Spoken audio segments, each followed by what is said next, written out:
Sorry about that, guys. I don't know what is going on, but our stream is somehow it's not liking us today. Just some technical difficulties. Correct. Yes. Some technical difficulties. Apologies. So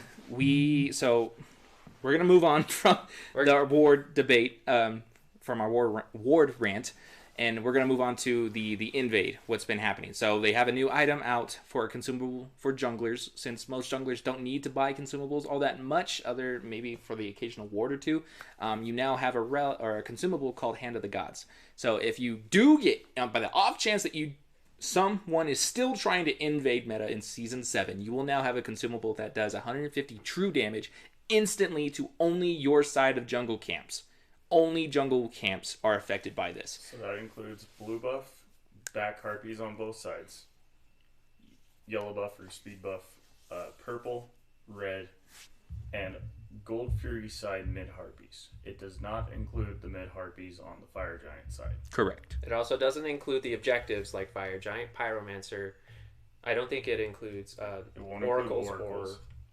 It will include your alpha harpy. Your alpha harpy on duo lane, but you can't use it on any of the objectives, and you can't use it on the enemy jungle Do not side. be that person that uses this on the chalices. Because it won't work 100%. They have to be broken by basic attacks. I do not want to see somebody playing a reworked Odin where they're trying to clear them with the 3 ticks from the new 3. Yeah, that won't work either. So, after that, they implemented that new consumable in. Now they started moving with some items. So they increased most of the aura items. We'll get to that. I just wanted to real quick let you guys know they are changing health pots, how they work. Yep. So you could stack health pots and you could stack health chalice now. But once you walk off a plate and walk back on, it will get rid of it. So even if you pop it inside a fountain, you will lose your pots. Yes. If you so anytime you go back to fountain and you are on fountain healing, it will remove any potions that you have on you in Conquest. Not damage potions, only health pots or mana pots. Correct. Or multi-pots. Regeneration. Yes, thank type. you. Regeneration type. To clarify just a little bit, the pot still stays in your inventory. Yes. But if you pop it in the fountain, the static 25 seconds of 10 health or 6 mana are gone. Gone. Kaput si. The other change with health and health chalice, health pot, and mana pot and mana potion, or mana chalice, mana potion, is they will no longer do what's called double ticking. So myself as support, or specifically in solo, I'll do the double tick so I can regain health because I need to stay in that fight. Mm-hmm. Specifically from a support scenario to make sure I provide that peel for my carry and or a lockdown to try and get that early kill. So I will pop either a multi-potion and a regular potion, or a health chalice, one of the 3 stacks on that, and a regular potion. So it's essentially giving me 20 health per second because it's double ticking. Now if you pop both, instead of it being a 25-second duration where you're getting 10 health per second, if you pop the chalice and the potion, is now going to be 50 seconds of 10 health as opposed to 25 seconds of 20 health. Correct. Because Hi-Res has been noticing that solo lanes, especially people like Hercules, like to run double tick as well as running as much of it as possible. So you have 5,000 seconds of it. Correct. And this is also implementing towards the invade meta as well. This is what I'm saying. He's been used as more of that option to do that, because with the double ticking and then the B ability, he gets all that health back, and there's nothing you can do to stop it. When you go in and invade that camp at level 1, if you're double ticking, it is nearly impossible for a single level 1 god, or even the jungler and the mid laner, to lock you down and kill you. Correct. You are getting too much health back. Those abilities have too long of a cooldown. There's only one available at level 1. Mm-hmm. So you can walk in, attempt to steal. Even if you fail, you can walk out of there and you're pretty much perfectly fine. There are very few move on with your life kind of thing. And even if you do die, there's very little punishment, especially as the support. You're down maybe a half level in gold at that point. Your respawn time is so short, and you just go back in the lane. Pretend like it never happened. So, moving on, we're going to move on to items, the good stuff. So most of the aura items in in most builds, like Sovereignty, Heartward, Amulet, Witchblade, Shogun's Kansari, they all have their auras improved. I think some costs have been either increased or decreased depending on the items. If you would like more information, please go to smitegame.news or /news. And it's literally the first thing. It's the Season 7 update. Correct. And that way you can get a little bit more information. We won't be hitting those all too much. Just know that they're hopefully going to be seeing a little bit more of them later in the Season 7 meta. Which means that Ares is going to be more powerful, even though, you don't see Ares very often, because Ares is already powerful as it is. I think just having the aura improved is going to help the rest of his team. But we want to talk about the new item that they're releasing. There are a couple of new items, actually. Couple, yes. Perfectly fair, well-balanced, no potential shenanigans item. Of course, and we are talking about the new item, Tyrannical Plate Helm, which base stats costs about 2,400 gold, gives you 85 magical power, 40 physical protections, 100 health, and 20 crowd control reductions. I'm speaking way too fast. And get this, the passive. If there are any ally minions around you, they gain 20% max HP and 20% attack speed. Whenever ally minions die around you, you gain 5 power per stack up to 6 stacks. And that lasts for 15 seconds. Not only are you boosting your own minions' health, you're also boosting their attacks, which in the solo lane prospect, if you're by yourself as a support or as a solo mage or a solo magical support. Yeah, you are at that point out clearing whatever physical warrior is in that lane, if not a hunter, and you are now making it so much more harder for their minions to kill your minions. And now those minions, your minion aggro is going to go up through the roof and push in through the tower. And I think people are going to look at it as a solo lane option or even a guardian option. But I think Hi-Rez really wanted to implement it as a mid lane option. Because if you look at it, it's 85 magic power, which is adding to the regular mage protections. You're having 40 physical protections. Shit, I didn't even see about that. Oh, I mean, I saw the protection, but just read it. Yeah, but it's... It's 40 physical protections, which will help you against the normally physical jungler, an extra 100 health to just support, and then 20% crowd control reductions. And almost every single assassin in the game has a crowd control, so you're going to want that. And then the passive just helps you push lane whenever you need to. I definitely say if you're going to build this as a mage, it's have to be 3rd or 4th item. Yeah, of course, it's going to have to be later in the build, but it's going to help with ganks, but I don't think... I could see this rushed as opposed to Jade Emperor's Crown. That is magical solo laners. Getting that 40 physical protection early is going to hurt a lot. The power is super nice. The main thing is that stack of the additional 30 power, or the 5 power stacks stacking up to 6 times, is almost never going to wear off in solo lane. Because minion waves come up, and the instant one of the minions dies, your stacks are going to continue at that 15-second interval. You're not going to lose any of them. Oh, yeah. No, it's... So you will almost always have the 85 power plus 30, so what, 115 power? Oh, yeah. How's it going, Logan? Good to see you, man. Oh, yeah. No, this item I think is absolutely going to be... I think they're going to need to tone it down. They're probably going to have to tone it down. Like, just the stats. The passive is fine. I think the passive can be seen well. I mean, even they may have to decrease the max health to like 15% and decrease the attack speed to 15, because 20% on minions, that's a lot. That's a lot on hunters. That's a lot on hunters. That's a lot of minions, especially the archer minions, who are going to be dealing the most damage. It's going to be crazy the amount of damage they deal. That's no small health increase. No. Yeah, it's so much health. Early game where you're not taking them for as much with anything. There is no way. I mean, if I was when I first saw this, I imagined this immediately on Zhang Kui. The next item too, because this I feel like is going to be an automatic Zhang Kui build. He's already, he got taken out of the game for the last 2.5 months, and then he got put back into the game just recently, and now it feels like they did something to him where he's just completely, just like Guardian almost. He's always been a solid solo lane choice just due to that passive. Yeah. And now even more so with these new magical items that also provide relevant protections. We'll get to that, Logan. We'll get to that, Freya. We need to email Hi-Rez a really, really lengthy email about that Freya. 2 words. Fix Freya. They tried. They tried So many lengthy. times. So lengthy.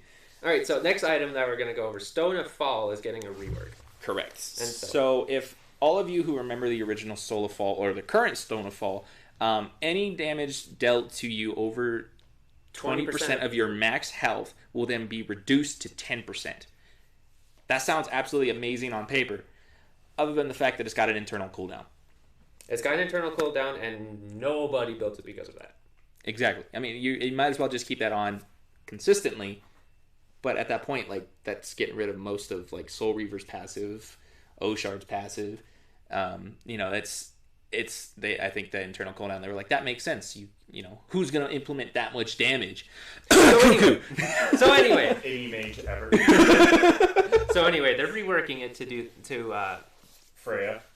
They're reworking it. The cost is going to be, what does that say? Increased from 23 to 2600. Yep. They're increasing the magical power from 70 to 100. The magical protection remains at 40. The cooldown reduction remains at 10%, but they're changing the passive so that you gain 20% of the magical protections of the nearest allied god with the highest magical protections within 70 feet. So basically, you're now sharing protections with whatever tanks that you have around you. Another reason for support to stay near an allied god if they build this. Correct. But the thing that we've been talking about recently was that it's only on magical users, so mages and guardians. You can't build it on your carry, your hunter carry, your assassin Correct. in the jungle. You can't build it on your warrior to make him even more tanky. So we don't know if it's we don't know if it's going to be it's going to be a good item. It could be a course. flex item for mages. I don't know if you would see it a lot on supports. I think, like we said, the mages may have a little bit more of a way to build it. It may be the one item that magical solo laners pick up. Magical solos, yeah. Usually, if you're picking a magical solo lane, it's kind of a niche pick. Mm-hmm. It's John Quay. The typical Hades, solo Baron. laner is going to be physical, usually going to be a warrior, some assassins see play in there as well. Yep. It's kind of a niche pick if you go magical. Therefore, usually because your 1v1 is physical, you're building mostly physical protections. You might take a item or a couple items with some split magical protections. Mm-hmm. So I could honestly see this as a reasonable pickup.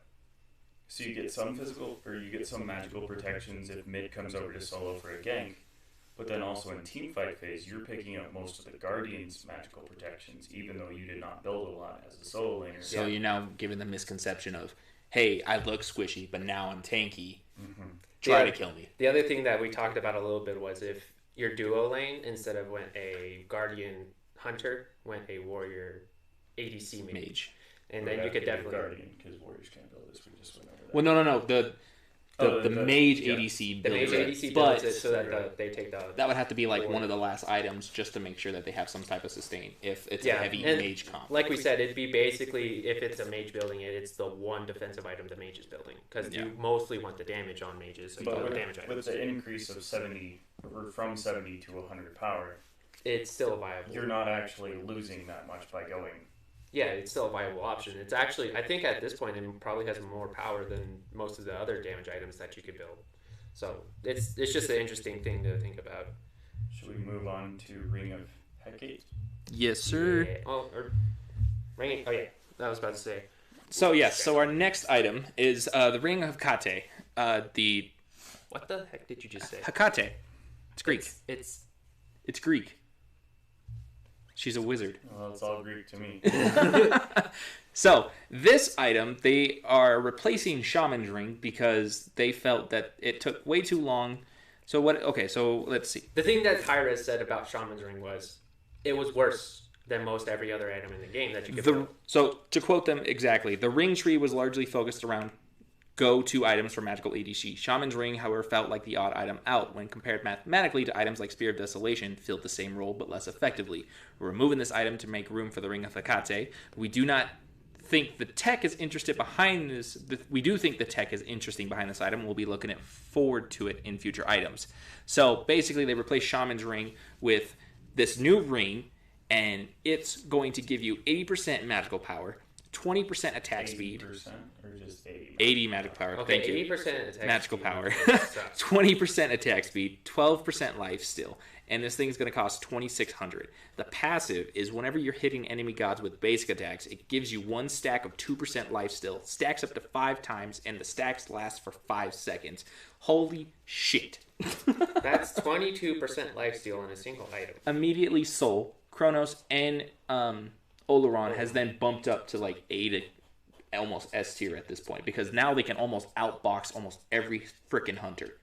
Yeah, This is crazy. Whereas before you would have to build like Bancroft's Talon to actually be able to get the lifesteal off of it. With this new item, you don't even need Bancroft's Talon. You could just do that. You could just go the entire ring tree and call it a day. Yeah, seriously. Take the whole ring tree. I think this is going to see a lot of play on those magical ADCs, even early game. Oh yeah. You've got 3% less physical life steal without the passive than you would if you went Bancroft's Talon. Mm-hmm. But the passive on Bancroft's is more geared towards mid laners or even then, I mean, like magical solo it's laners. the passive for it is actually going more towards like when you're constant. It's rewarding you for being aggressive. So the more you get put down at lower health, so once you get down to like a quarter, it'll give you actually another 100%. Give you another 100 magical power increased on top of it. Which is great. This also helps you with that 20% attack speed. Correct. Which there are not a lot of magical attack speed items, so you want as much of it as you can to try and get to that 2.5. Oh god, it's just it just keeps getting dirtier. Yeah, it seems like this item might need to get a nerf pretty early on after it gets released. So we'll see what happens with it. We'll come back to you in the next update. Yeah, we'll see come how back, these are going. We'll come back in the next update and see how. So Charon's coin. Charon. It's Charon, not Charon. Chiron, not Charon. It's Charon. Sharon. The one that wants Sharon's. to speak to the man. It's Sharon's ring, guys. This Want to speak to your coin manager? belongs to the lady that wants to speak to her manager. Yes. Charon's coin. Charon. So, Mark, would you be willing to read this out? Sure. So Charon's coin, it goes for 2,700 gold. It has 80 magical power, 20% magical penetration, 20 cent.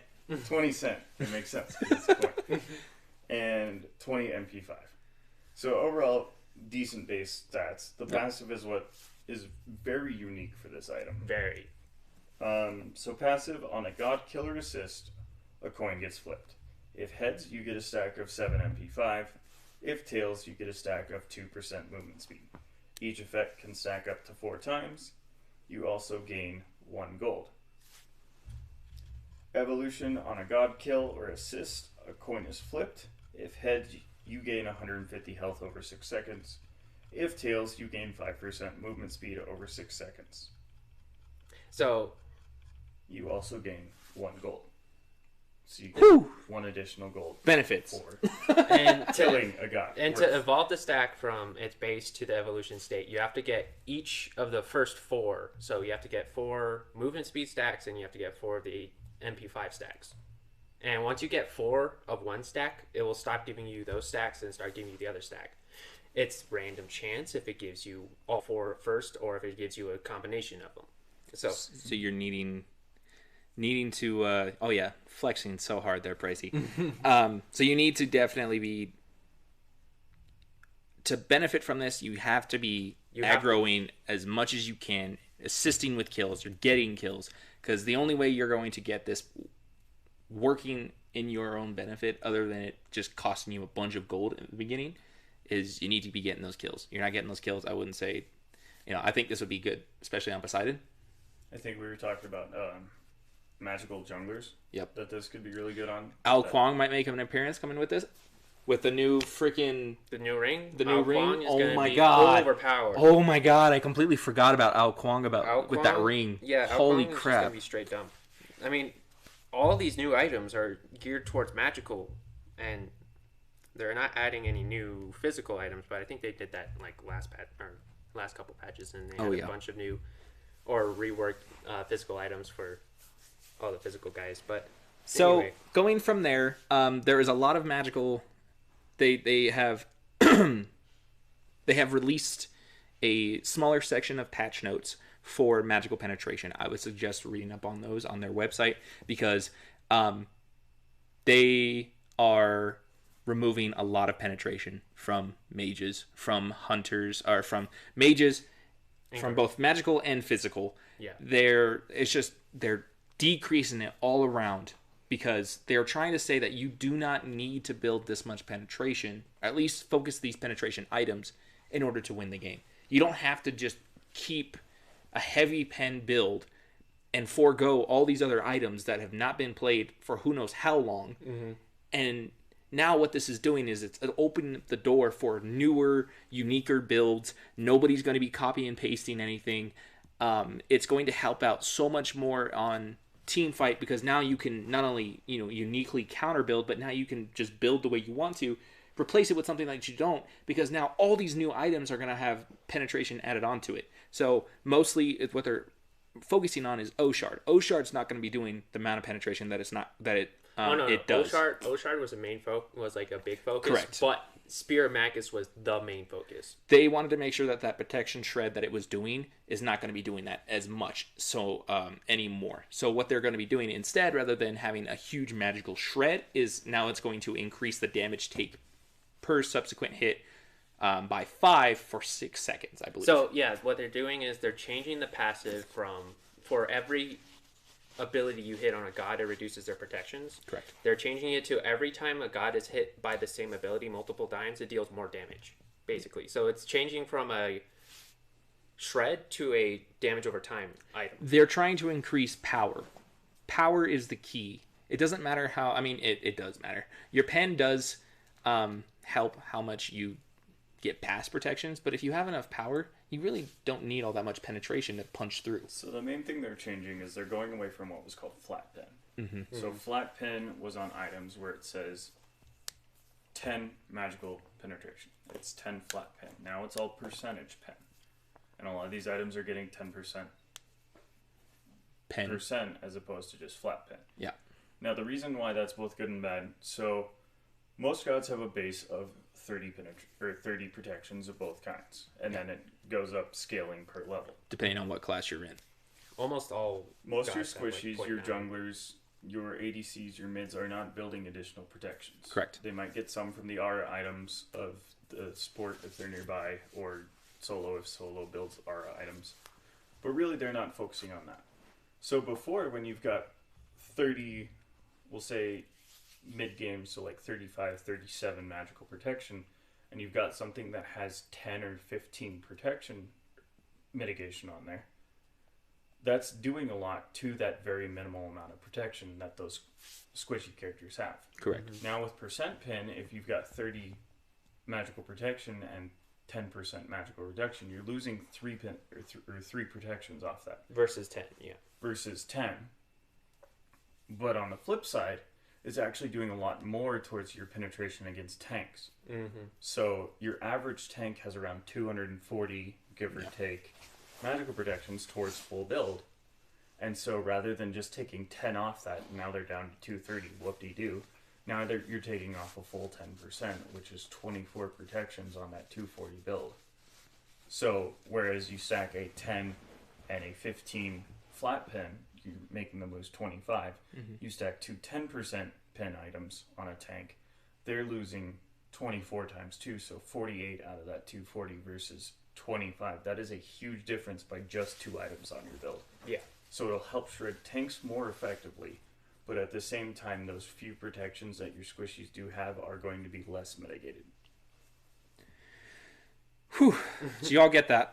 I got it. Math. This is why we have him on here. He's given us a little bit more analytics, more statistics. It helps. Overall, for all of you that do have the tingle when stats come out. He got the tingle, boys. Stats, go play Minecraft. But the main focus for this new penetration change was, I would say, an all around betterment of it, because like he said, if you had 10 flat penetrations, you would deal more true damage to squishies versus just penetration. Yeah. And that was the thing that they were trying to get away from, is these squishies have this little amount of protection, or maybe I know in the SPL a lot of times they like to splash one defense item, which I personally like a lot on my squishy is a single defense item. And I will counter that because I think that if you're at that point where you are getting like singled out a little bit more, reevaluate where your position is, because if you trade out that last item for something that could be a little bit more beneficial power side to just give you that final swing and to getting rid of something, say situational. I mean, yes, don't get me wrong, a defensive item is always good, but to me, you're going power, go straight power. Don't sacrifice your build. Don't sacrifice one item when you could have been, shredding them more protections. You could be, punching through and killing the squishies a lot easier. Focus out somebody who's been focusing you out. Figure out what you can counter build to that to keep yourself alive. That's fair. But at higher levels of play, it could just be a poor rotation on your part. Right. You get caught out. So you'd get deleted, but now with that one defense item, you survive long enough for your team to get there. Right. Yeah. The takeaway from this is pros and cons. Play how you want to play. No meta. Play how Mark. Only meta play. You can't play anything besides what the pros are doing.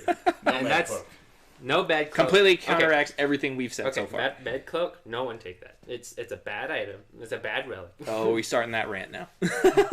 At least in Conquest. Should we move to next new item of Yes. Yes, let's do that. So, yes. So the new item is say it again? Tank item. Caduceus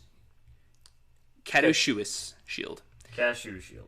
Cashew shield. Cassius Clay shield. It's Caduceus. Caduceus. Okay. So this is going to be branching off of the warded shield tree. So this is going to be costing about 2,500 gold, 30 physical power, 35 physical protections, 35 magical protections, 100 health. The aura, it's going to be an aura item. Just get that out there. Allied gods within 70 units have their healing increased by 10%. If they've taken damage or dealt damage in the last 5 seconds, their healing is increased by an additional 15. So basically, as they have stated in the Smite update show, this is a physical rod of Asclepius for physical characters. Which, for the Horus, the Guan Yus, Euler, I guess, could use this too. Yes. Euler, I'll be able to support Euler, but I mean it's still in the physical tree. You don't run the other support thing to note though is it says it has your healing increased. So not the person who's doing the healing, but if you are self-healing while you're within this aura, it should, unless I'm reading this wrong. As far as I know, it doesn't give you the 10% increase on that. Yeah, so your healers, your Barons, Hades, Hells, Chongays, Isis, Souls, anybody who has Anubis, everybody who has these healings are going to go up by 15%. Not to mention if they have Asclepius as well. Character that builds this. Yeah, and if you have Asclepius, I think this is going to stack alongside with it. It doesn't say anything about it not stacking. Plus 30 physical power is a decent chunk, and the fact that you get 35 of each protection is really solid. Right. Yeah. So they've gone through some physical items and they've kind of adjusted them, just making sure some penetration has been added to them. And I would like to talk about Glad Shield just a little bit. Yeah, Glad Shield is a very mainstream item, and so talking about it is let's go to Glad Shield, shall we? Glad Shield's built mostly on your ability-based warriors. Correct. Or your ability-based solo laners that want that physical power and physical defense because they're in a physical on physical matchup. Correct. So your King Arthurs, your I forgot his name, Achilles, your Tears, your maybe Guan Yus, your heavy ability based warriors. Yeah, Camazotz. Set can build into this. I would say Berserkers on them. Yeah, Set on Berserk. You can, yeah. Osiris Berserkers, I know. Whenever I see an Osiris with a Glad Shield, when I see an Osiris with a Glad Shield, it makes me cry. But the passive is really why you build this item. Yeah. And so it's now being reworked to subsequent heals. So previously, like specifically the one that came to mind was the Arthur swing around, right? Yep. So he hits you 3 or 4 times on the orange side, and he hits you at least how many times? It's 5 swings plus the last one is a big one. And then what about the blue one's 2 times? 2 times. Okay. Yep. So both of those are multi-ticks. Subsequent hits heal after. Subsequent heals after the first from a single ability only heal for 50%. That's the new passive. Previously, if you hit with multiple ticks, for example, from that Arthur swing, it would not allow you to heal on those subsequent hits. You would get that one Glad Shield proc, and that was it. Now you're going to be healing, which I think this passive could see a rise in Arthur Oh yeah. Okay. used to I be- thought it was something completely different. I thought it was okay. You thought But it used to be. also- I thought it was you For- get subsequent hits, and I thought they were reducing that to 50%. I was like, well, there goes King Arthur. No, He's King down Arthur. the hole. Damn it, King I didn't Arthur would realize never- that. No. I wouldn't run Glad Shield on King Arthur just because you only get one tick off on it. Now you get ticks off on every single. So now hit, you can pair so that I with- can use it now. So now you compare that with Soul Eater, and good God, the heals. Yes. Make way for the king, boys! Yeah, because King Arthur's actually honestly seen a decline in play recently. He and has. I'm He's his pretty skill sure cap. High Res wants him back in the game. Oh yeah, there has been. I mean, they made him for the exact purpose of the combo fighting. They want him in that lane. Mm-hmm. So now that we've talked a little bit about Glad Shield, shall we move on to our? Well, okay, let's talk about Hydras real quick. Okay. So Hydras, anybody who is anybody, any jungler. Sometimes if you're feeling janky enough, you'll put this on a couple of your warriors because of your abilities. Oh yeah. I'll put it on Osiris.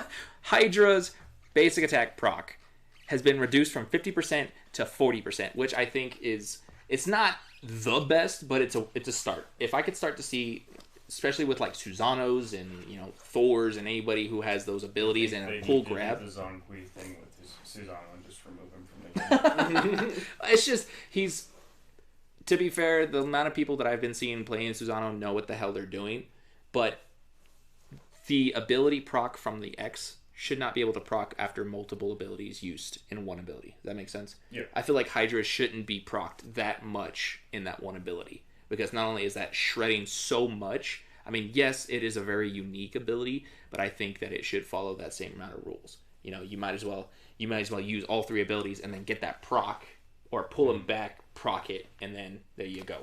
You can't, hit once, proc, pull them in, proc, and then finish off the thing, and then proc it again. Susano is in my opinion, one of the ultimate choices for auto canceling. Oh yeah.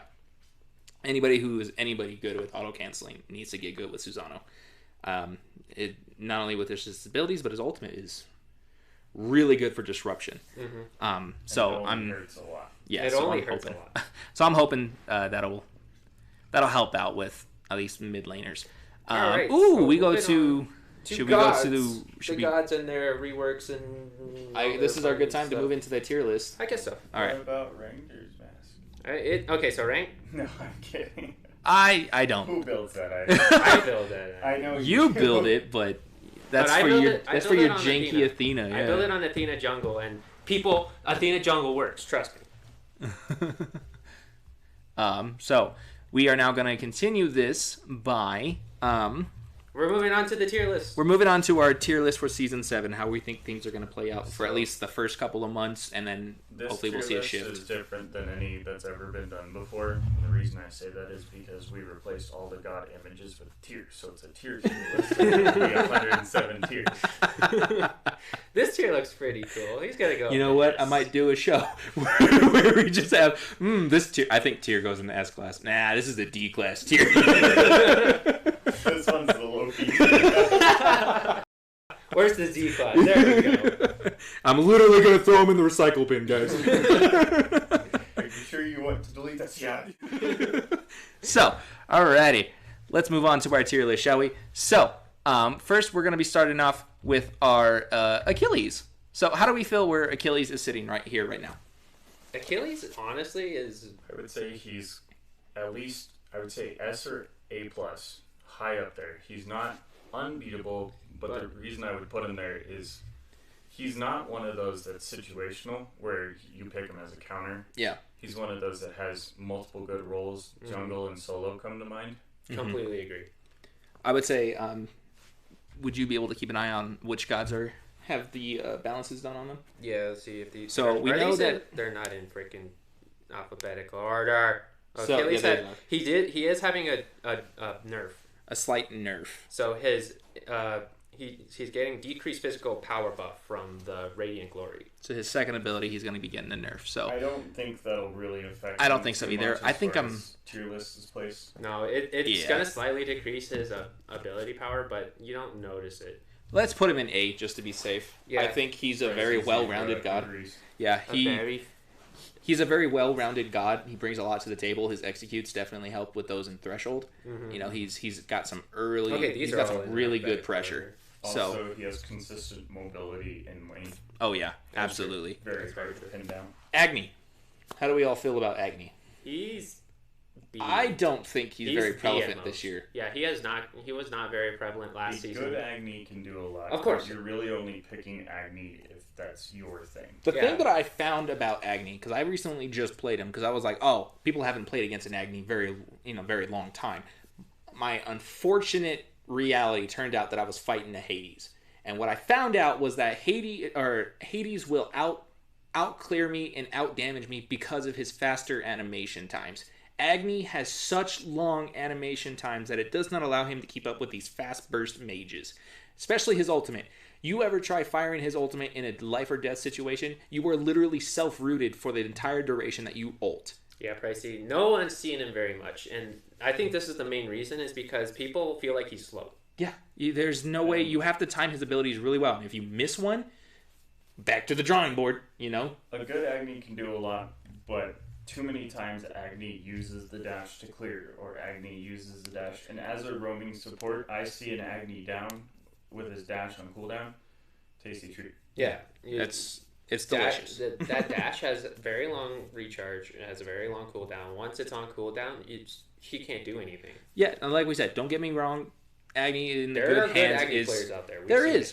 it.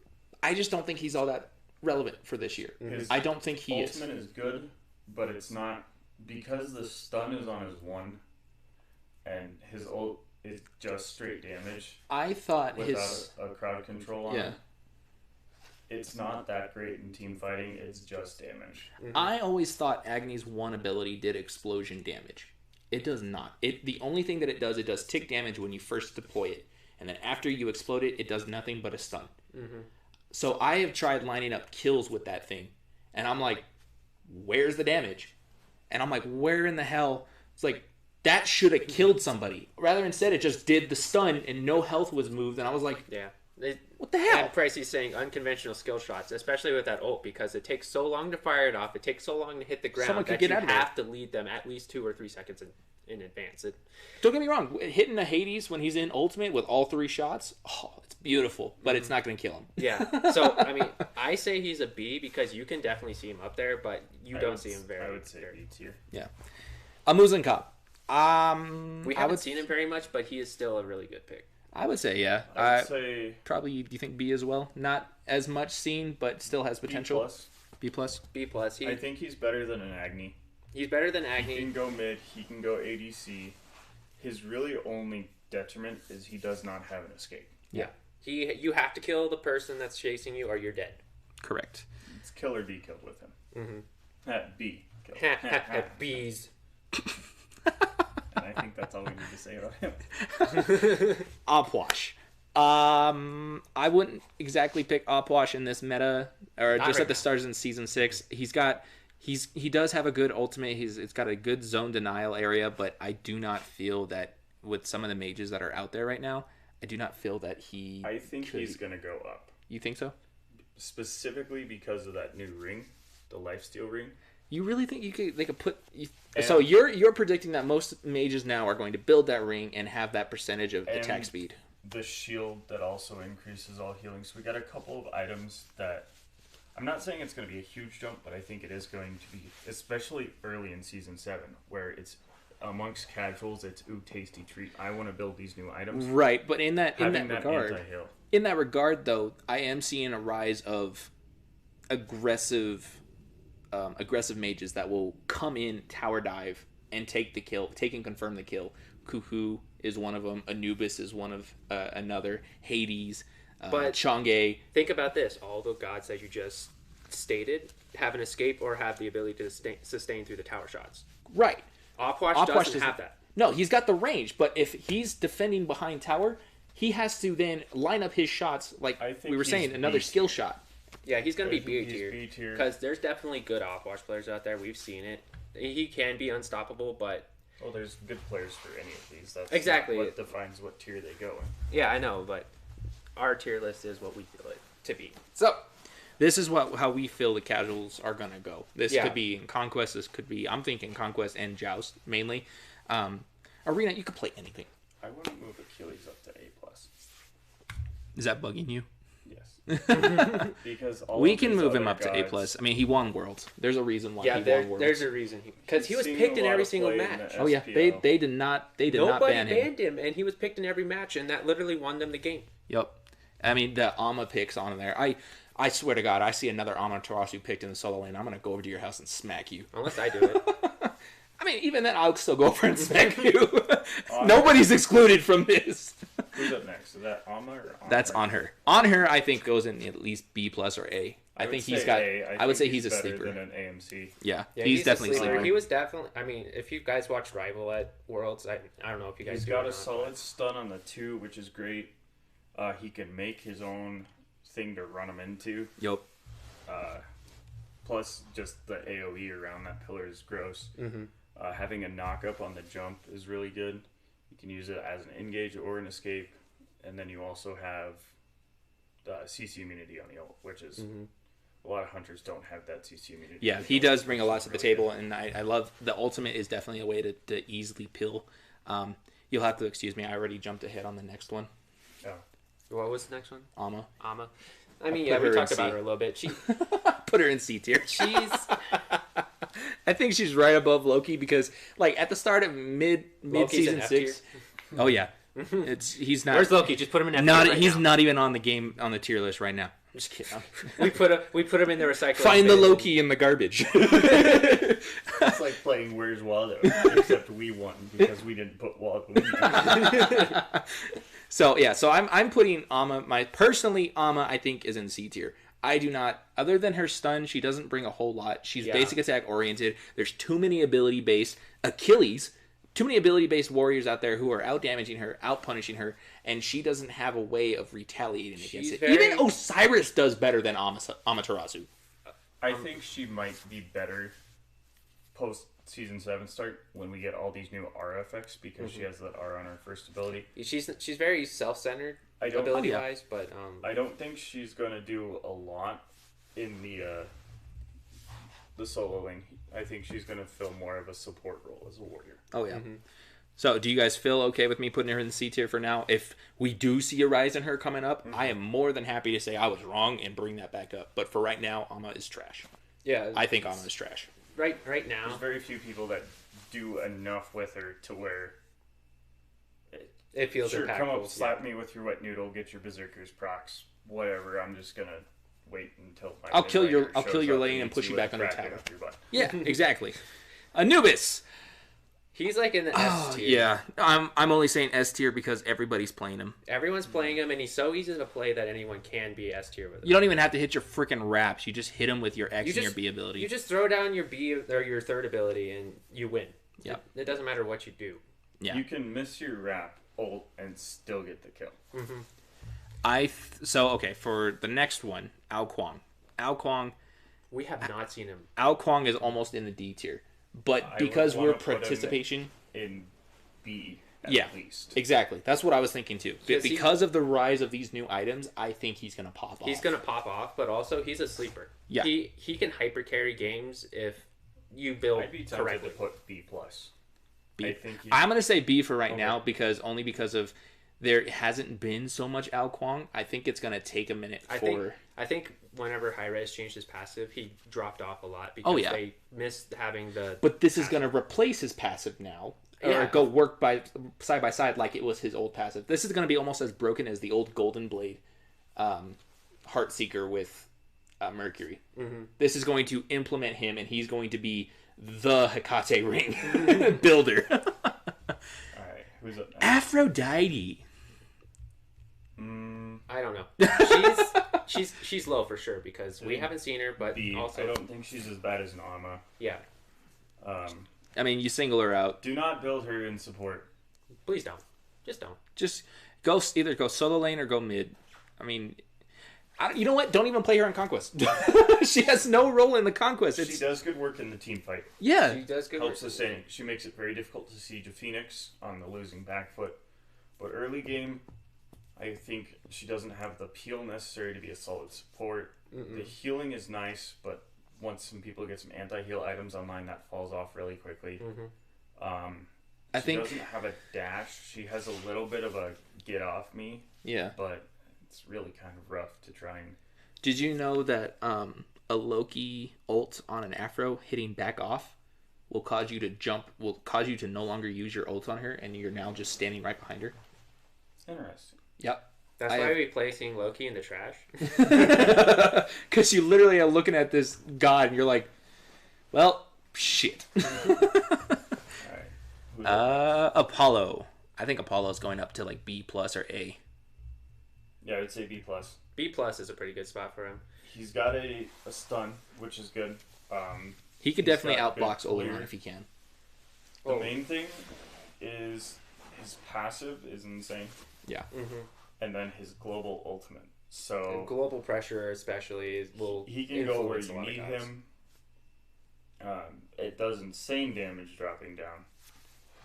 I think that's the right call. Yeah, I think just having global pressure on a god really does bump them, just because you can be wherever you need to be whenever you want, almost. So yeah, I completely agree. Arachne, I'm kind of thinking like Beast. I saw her. We had an Arachne solo lane that completely whooped my ass.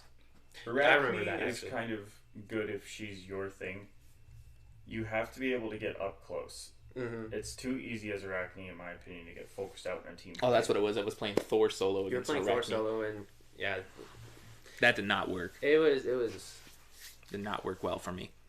So up next, Ares. I would probably put Ares in the B rank too. B is pretty decent spot for him. Yeah, all these aura items that are getting changed. He can rotate into a jungle role, so that's solid. Yeah, he's not one of the top tier supports. Oh no, God no! We'll get to those. His ult's so easy to dodge. Of course you can get beads. I mean, it's good for drawing out beads, but that's about all it does. Yeah. Right. I mean, if you're building cooldown on him, that's a good thing, because now you can use that and get people out. You have to play him as an aggressive support. He lacks a true peel option. I think his B ability does the peel. It's just too many people can get away from it. Are fine. Like, it keeps your hunter from getting dashed on by that one person, but there's no mass peel. I mean, you can chain up to 2 people, sure, but it's really hard. Like, if you're doing a dual lane team fight, right, you're 2v2 and that jungler comes in, how are you getting all 3 of them off of, especially if your ult's down, or if somebody beats your ult, you're stuck up in the air. Yeah, and then they can now focus you out and then go for your carry right after you're done. Or even the person that visas can go right through your ult while you're stuck up there looking stupid. Yeah. So I mean, B is a good part. I think Auras will definitely will tell the tale on where he's going to be. But remember, we're talking not only how they're acting right now, but what they're going to be doing. Within the next month or 2. I think ours are going to be good on him, but I don't think they're going to jump him up that much. Yeah, they're not really going to. Artemis. She's had an actual buff. Yeah, so suppress the insolent? Is that her passive? Suppress the insolent. That's her. That's her arrows that shoot up over which is her 3rd ability. Yeah. Yeah. Okay. So like the hail of arrows ones. They're increasing the physical power scaling of it from 40% to 60%. God, that thing slows so much. It doesn't need to be so much damage. It already hurts, and they're just going to make it hurt more. I think I could see her in B+. She's another one like AMC where she doesn't have a dash option or a get out of there option. She's another standing ground. Yeah. But the difference between her and AMC, in my opinion, is she at least has a couple of solid crowd control effects. She's got her one that'll root somebody, and then she also has that boar that can stun out an entire gank attempt. That can definitely turn the team. Or if she just throws in a team fight, stun literally everyone in the team and just make sure you hit your boar. There's nothing more awkward than you popping out your boar and it just standing there looking as or you're popping it. You pop it right behind tower line, or right behind tower, and you're like, it'll get him. No, it just stands there. It stands there like an idiot. And then the Thanatos ults on you. That's when we call it Pumbaa. We call it Mr. Pig. Ardio.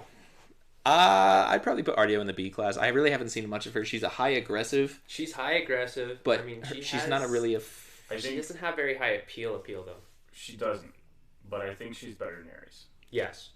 The reason being, she has that hard sleep in her bear form. So you think like B plus ish? Yeah, She's got the knock-up on the dash.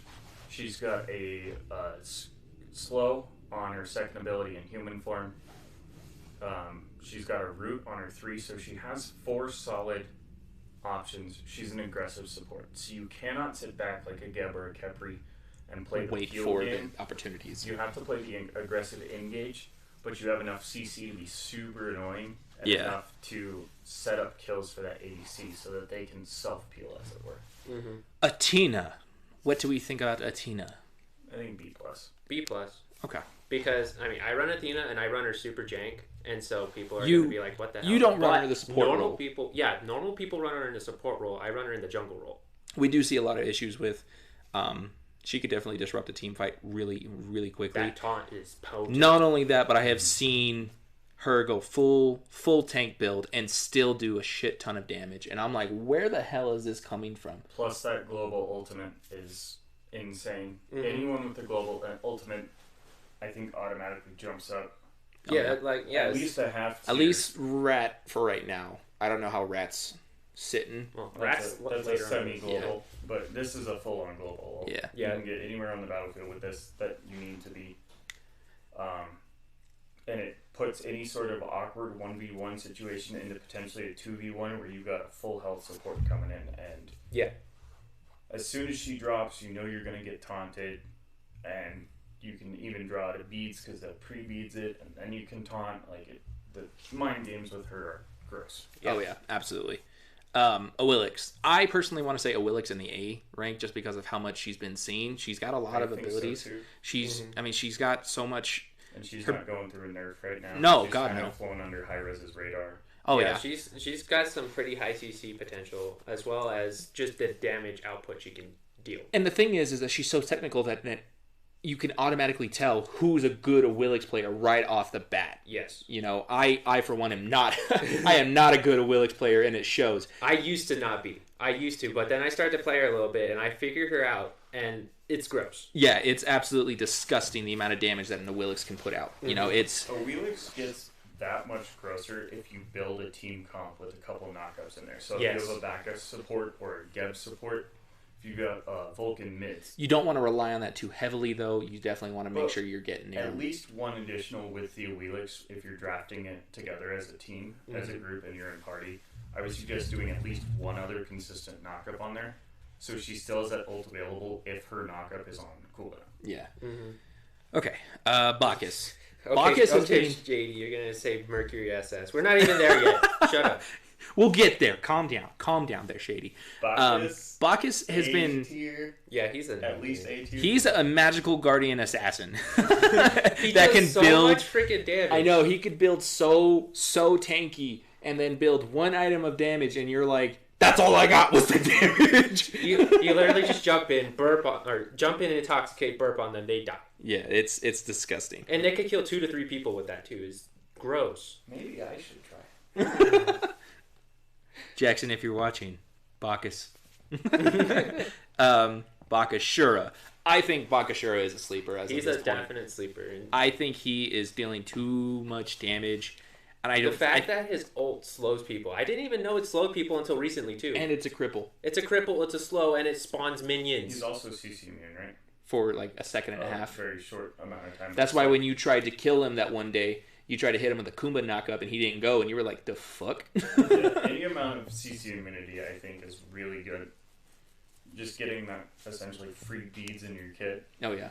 is great. I would say probably B plus tier Mhm. as I- it sits right now. B plus or A. I mean, yeah, B plus for now, but with some of the new items, there are none really geared towards damage. So I will say, physicals, so. for those who are playing Bacchusura right now, I mean, Golden Blade, yes, is a good item. I like it. However, Rush Chasing Katana.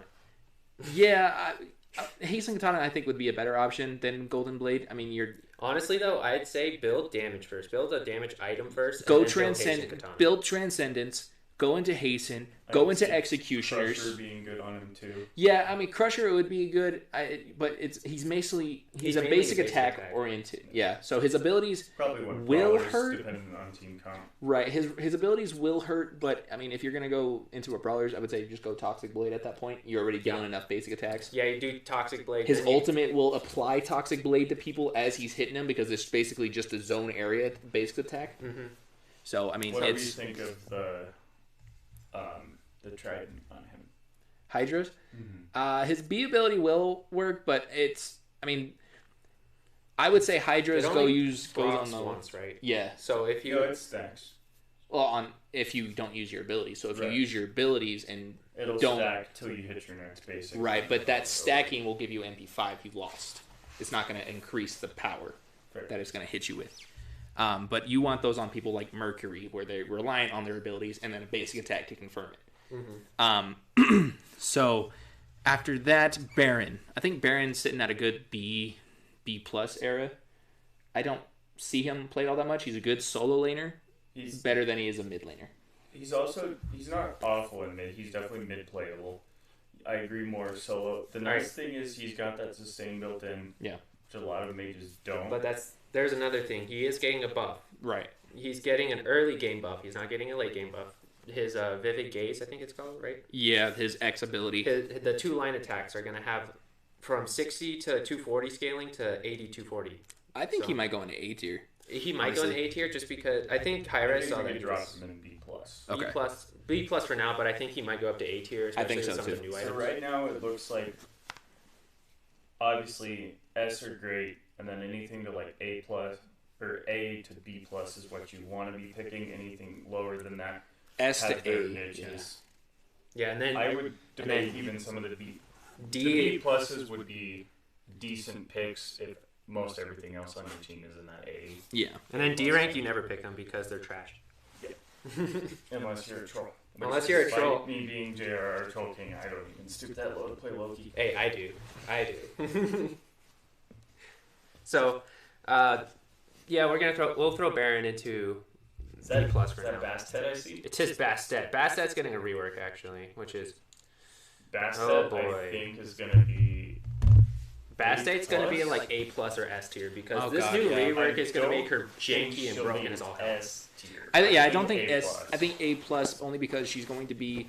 At first, she's going to seem like she's going to be unmanageable, but I think it's just a matter of refighting her. It's a matter of figuring out what's her strength, what's her weaknesses. We talked about this at length over a couple of games where we're just like, we have to be able to lock her down so much that, I mean, none of her abilities give her CC immunity. That's her fault.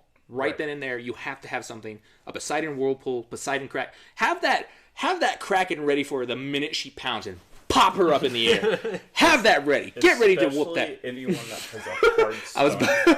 I got too into that. You're whipping it a little too hard there. I Calm know.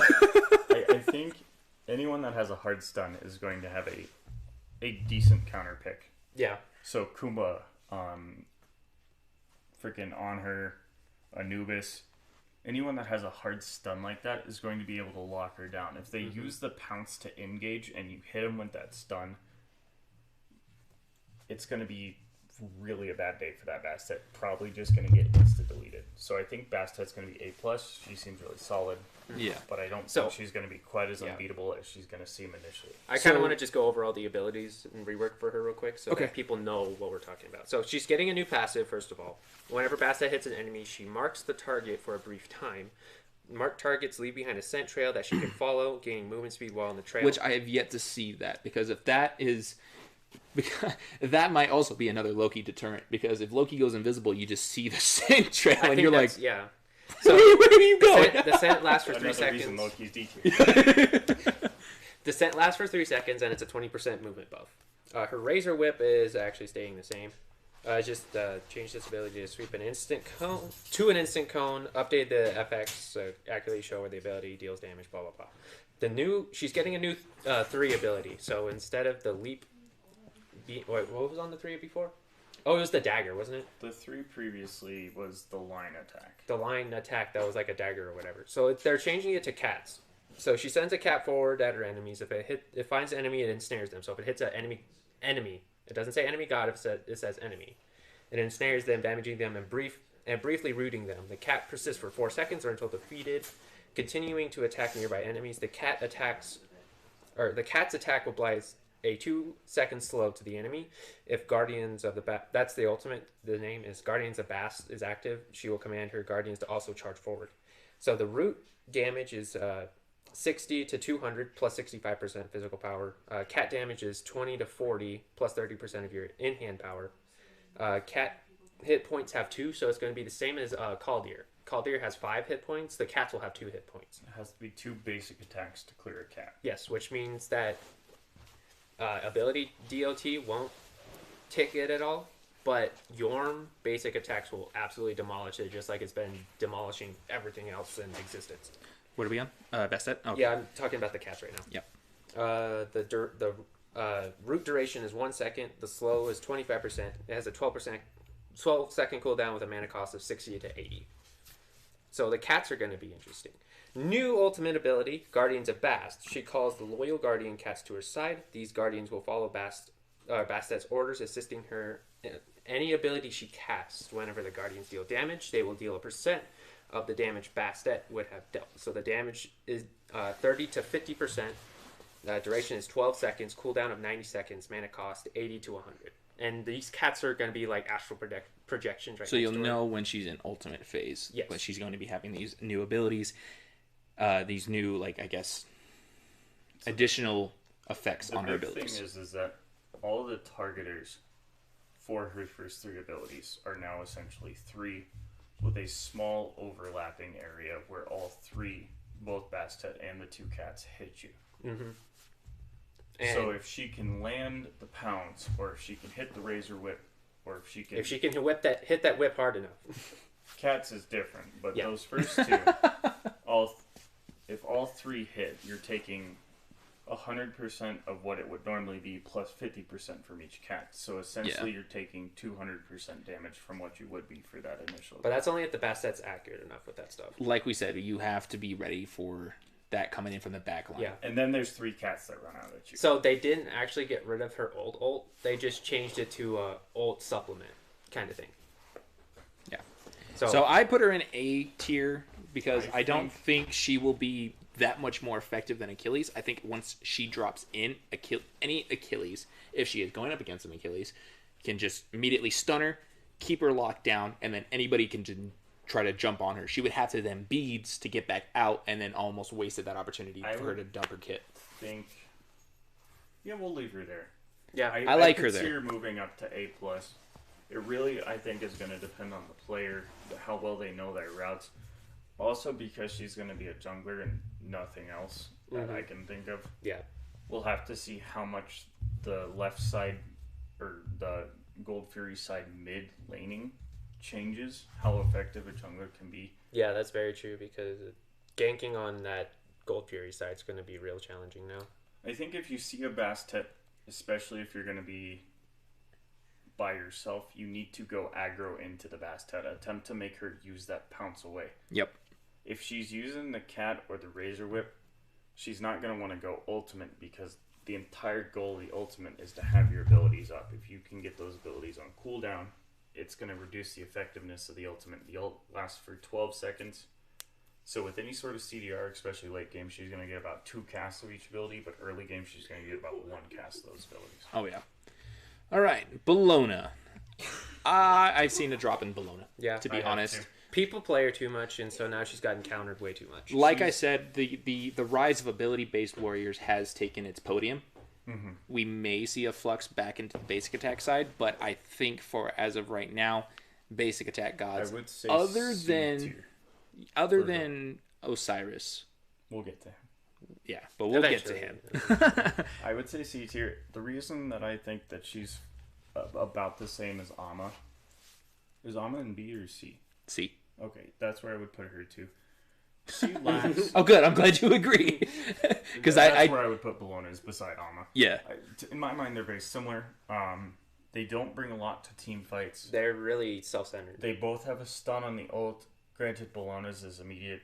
Yeah, you gotta can hit all 3 immediately things with granted. Amma.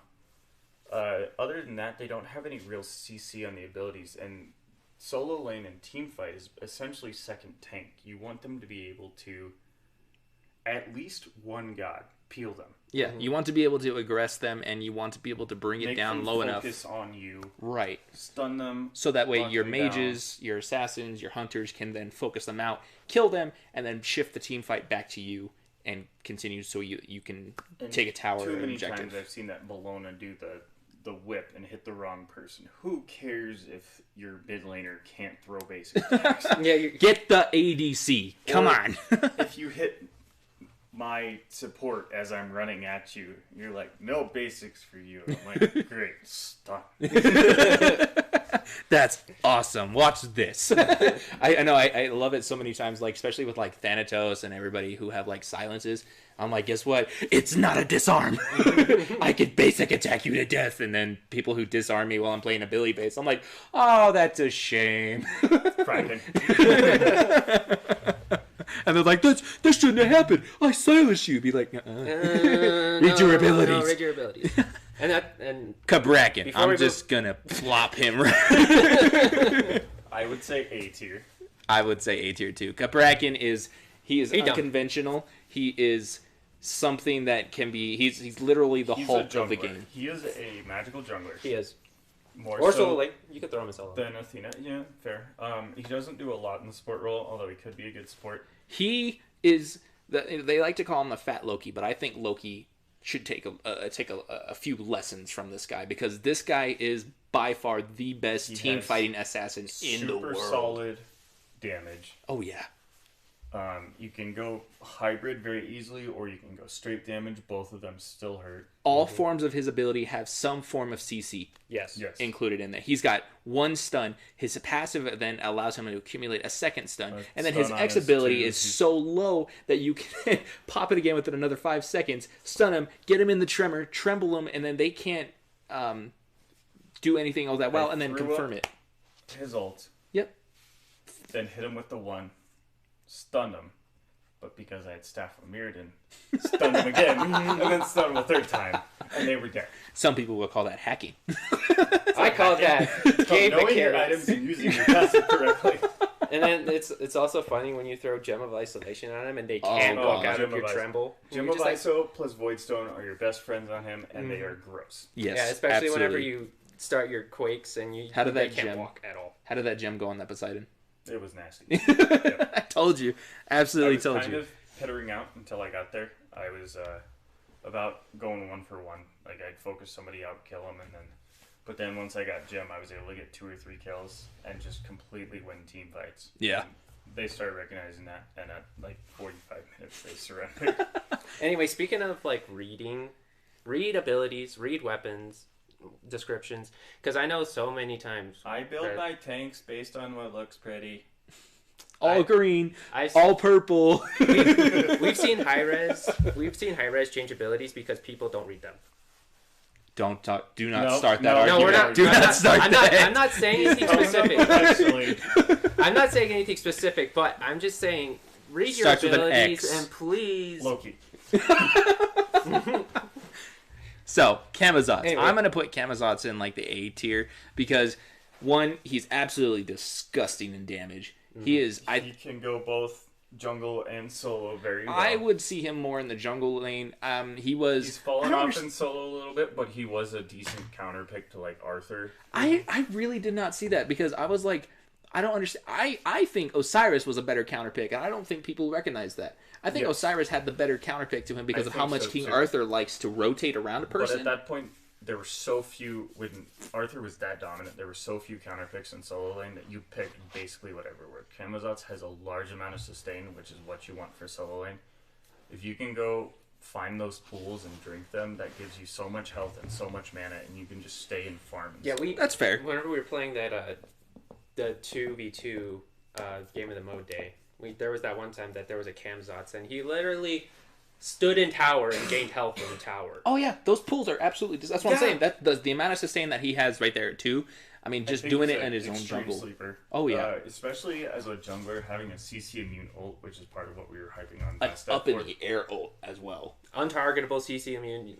You can't do anything until he reaches the ground again. really boosts him. I think if you don't hit him with a knee I'm throw. moving ahead for a second, and I'm just going to drop Cerberus in the B tier because he doesn't. I mean, there was He's a point another where similar to Ares where you got to be really aggressive. Yeah. He's only got that stun. it's a high risk, high reward. His ult play is style. good. The but stun is really hard to hit too, because I've noticed that It has to unless be you- right at the end of that entire hit. Because if you get it right in between, right up shot, it's basically just going you like, have oh, to know your skill shots. Yep. And then also with the ultimate, it's a 2-tick. So yes, you're pulling everybody off, but then they're going right back down. There's no stun on it. It does a decent chunk of damage. But at the same time, if you put them back down at the wrong spot, all that peel that you just achieved for that Garbage. AC or that mid or whatever, Yep. it's just gone. We played against the Cerberus the other day where I was Geb, and he picked me up with the ult, and then he set me down closer to his running ADC, and I was able to roll up, hit him, smack him, and dead. and then go, thanks. thanks, I'm gonna leave now. And then walk away because Cerberus can't Give him the kill Fonzie. Hey, he's on my team, boys. You're the best player on our team. So, Kernanos. Where do we feel about Kernanos? He's fallen off a lot recently. He Think so? has, but I do think he's going to be up with that on her pick.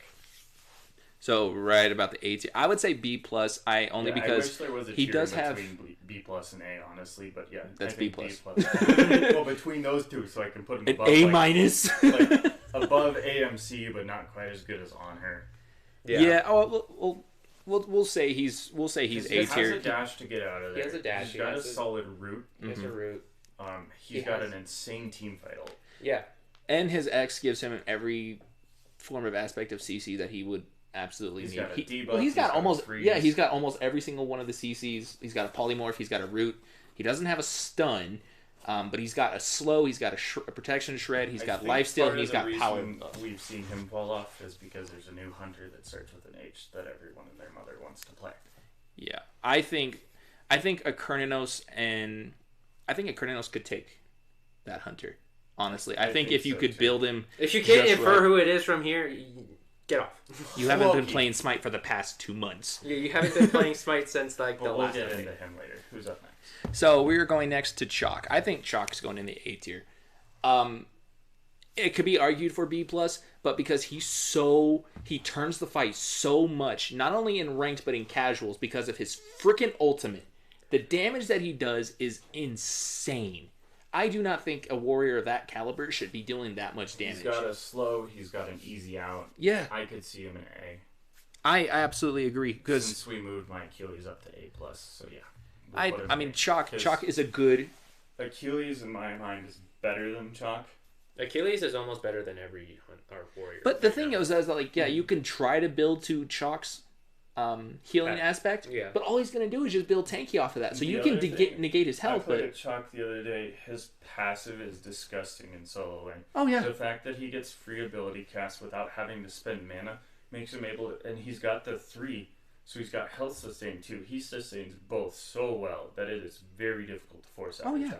I've seen some Chalks go like ninja tabli just to get the attack speed, just to get their mana conversion, and I'm like, okay, I can see that. And then they go Glad Shield, and then at that point, what can you do? You can't do much against that. You try to go into that anti-heal, and it's just not going to work because all you're trying to do is focus out one aspect of his entire kit. Too many times I've seen a low Chalk running away that throws an axe off to the side, and nobody on the team goes and covers that axe. No. Everyone stays on the Chalk, And then, boop. then he flies off to his axe, and then Gone. Where did he go? Yep, and then you can't find Then him because he then he hits his disappears. heal again and runs then off. he disappears better than a Loki with an Osiris wrap. So many Loki jokes. Because Loki's trash. Because he's low-key stupid. And Loki bad. Chang'e. I like Chang'e. You I don't like know it, about you but- guys. I think B tier. Yeah, she's up there. I But want to argue for B plus because the amount of damage that she can do, like we said, She it's the can. same thing with Chalk. You try to focus out that aspect Healers of are her not healing. in a good place in the meta right now. Yeah, but I'm not looking at the healing aspect. I Mhm. only use that sometimes to help sustain. Be like, hey, I think let me if top you build off her, real quick. Her damage. By the way, Changi does not work in solo lane very well. no. I haven't played her in that. I have played against her multiple times, and I've never had an issue with the Changi in solo. Or is it your Osiris? One was a Jormungandr. I 5-0'd her in the first 10 minutes. Then she wasn't playing Chang'e right. Because her A ability should No, be getting her out of that. no. You're playing against a Jormungandr. You can't. What are you gonna do? So I'm assuming you would tremored her a lot, and that would KO her, right? Variety of ways. She really didn't have any sort of disengage other than that dance. So once that dance was down, I would go in and my stealth mode pop up. Well, that's what I'm saying. You don't use that as that when that ability. You use that ability as a means of escape. You're not trying to use that ability as a damage confirmation unless you know you can kill somebody. On that particular Chang'e, it was too easy to draw out. You would spit your pool, and she would use that to dodge getting hit by the pool. Yeah, no, I would take that hit, and I'd be like, okay, that's fine.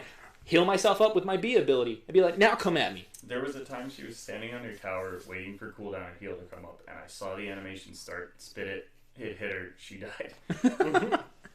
See, I don't think that Chang'e played a respective role. I think I could play a better Chang'e than you build her damage. I think she does do solid damage. She's got a good team fight ult, so yeah, I'll give you B+. Don't you remember we fought a Chang'e in unique? It's support. One of a kind. I actually really like it. Yeah. Chang'e as a dedicated healer, I don't think just does. You can't. Not as a dedicated healer. No, I think she has to be in that damage role and or a support role because she can deal some good peel. I think she's got a good enough kit to deal the peel. Is just kind of a nice caveat. Yeah. Mm-hmm. It's kind of like a Guan Yu. The healing's nice. You're gonna counter that, aren't you? Yes. Shut up. No. Guan Yu is by far the best type of healer dedicated warrior other than Horus.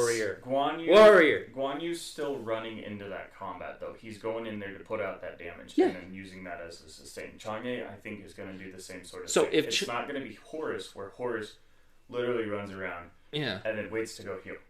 Well, I mean, okay, so the difference between the Chang'e and Guan Yu is the Chang'e will, yes, she will give you your health back, but her B ability, her second ability is whenever she gets any ticks or misses any ticks of damage, she will regain mana based on the amount of ticks that she gets or that she has immune herself for. So, I mean, you could get a Cuckoo Tornado and get a couple ticks during that dance animation, get your mana back, and then resupply yourself up with B. That's why you want to build Chronos Pendants on her. You want to build Book of Thoth on her. You don't want to run out of mana. You want your cooldowns to be coming down so you can be dishing out your dances and keep moving. That's how you survive. And so many people do that wrong. Yeah, exactly. That's what I'm saying. That Chang'e that you fought did absolutely nothing. Yeah, Brandon. I mean, Brian, you just the new item to help push tower. Oh yeah, Tyrannical Plate Helm. I think would do. I mean, if you're a Yorm against a Chang'e, I think that's not in her favor. Or never mind, that's a physical item. Discard. Okay. Next up. So, Chernobog. I would probably put Chernobog in the B. He honestly would go lower if his ult wasn't a global ult. I think B+. B+. I mean, those who know how to work him, I certainly do, but I don't feel like he's got a good spot right now. There's too many ability based. There's too many stuns. There's too many roots being effective right now in Conquest and in Joust. A solid root on his 1-2 combo. The reason why I'm putting him in B+ is his escape is super unique and very good. Yeah. When you can dash into terrain and hide there, ignoring all damage that comes at you. Like I did with that. What was it? That Baron ult when he tried to ult me under tower, and I basically just hit him to tower, and he was like, "Where'd you go?" That is one of the reasons I think he's really good. Also, the global ult, he's there where he needs to be. He does. I mean, a lot of people don't use that global ult the way that it needs to be. He's not on but the same level as on her. Right. But he's also not worse than like an AMC. Right. I think he's another stand your ground hunter, and a lot of people don't build him towards the attack speed orientation, which is where he needs to be. He is an attack speed hunter. He will shred you down with his basic attacks. His X and his A ability are set up. The 1-2 combo is nice, but it's kind of just hold him still while I can shoot him down. Yeah, basically, it's like you said, it's a gun down combo multiple times in a 1v1. Yeah, it's a gun down chasing. I would say it's a confirmation hunter. Yeah. You're not going to use him as much as to engage in the team fights. If he gets in the back line and starts poking away at people, I think definitely he has a place. But as of right now, I think he's kind of far below. Next? Chiron. I think Chiron's a good spot. Chiron, I think, is a good one. I think he's a sleeper. I think too many people are picking Izanami and Ho Yi. I've seen a lot of Ho Yis. I think Chiron's good. The one thing is his dash is fairly predictable. Yeah. Well, it's The dash is more of a confirmation. It's not. The I mean, dash it is an nice. escape sometimes, but it's more to catch up to the person who just dashed away from you. For people who aren't good at skill shots, it's hard to hit. Yes. It doesn't do a lot in a team fight. It's more to sustain 3 himself. Big attacks. I hate disagreeing with you guys. It's But I mean, this is off of my experience of what Yeah. I've played with him. I mean, you guys have obviously seen me pop off with Chiron. Yeah, And you of guys course. are- There's But you can pop up with any gun. What I'm kind of getting at here is it's not the same as like a Trinibog ult where you turn 4 people into sheeps. at least Cerno, so yeah. 3 shots, Oh, sure, can Kurnos, pull yeah. off. Or Kurnos. Sure, you can pop off 3 large shots and probably maybe even get lucky and finish. There's an achievement for finishing off 3 guys with those. Yeah. Sure, that's great. It's high damage. The CC immunity briefly on his 1 is nice. It's kind of cutesy more than anything. I like that because that's a secret. That's a secret within Chiron players. Chiron mains who know that and is getting ready to get pulled or get like slept or something. You know, if you're getting ready to see like a Heimdall ult, you just drop your X on you, and that Heimdall is going to be coming at you. You're CC immune, and then you back up, and then poof! All of a sudden, that damage Too now many hits that Heimdall. Chirons use that as their wave clear, though. Yeah, that's the thing. That's the thing. That's starting just really is only wave clear. Starting out, yes, you use that as the wave clear, but you save that and you use that if you get enough cooldown. If you're going Jotuns, if you're going some, I don't know what other items will give you cooldowns for that you want to prioritize. The mini Nuwa ult on his 2 where it just homes in. That That's one, really good. that is his good damage because when he hits people with his basic attack, he basically does almost like an on her. He does reduce protections on his basic attack. That's his passive, and then his A Plus will he go has and the detonate it. healing poultice. Right. You put him in B. I put him in B, but I want to argue for B plus or maybe A, only because I think he's a sleeper. Myself personally, I think As a support, would you want a Chiron in your lane more oftentimes than not? less so than either the Trinibog or the AMC even.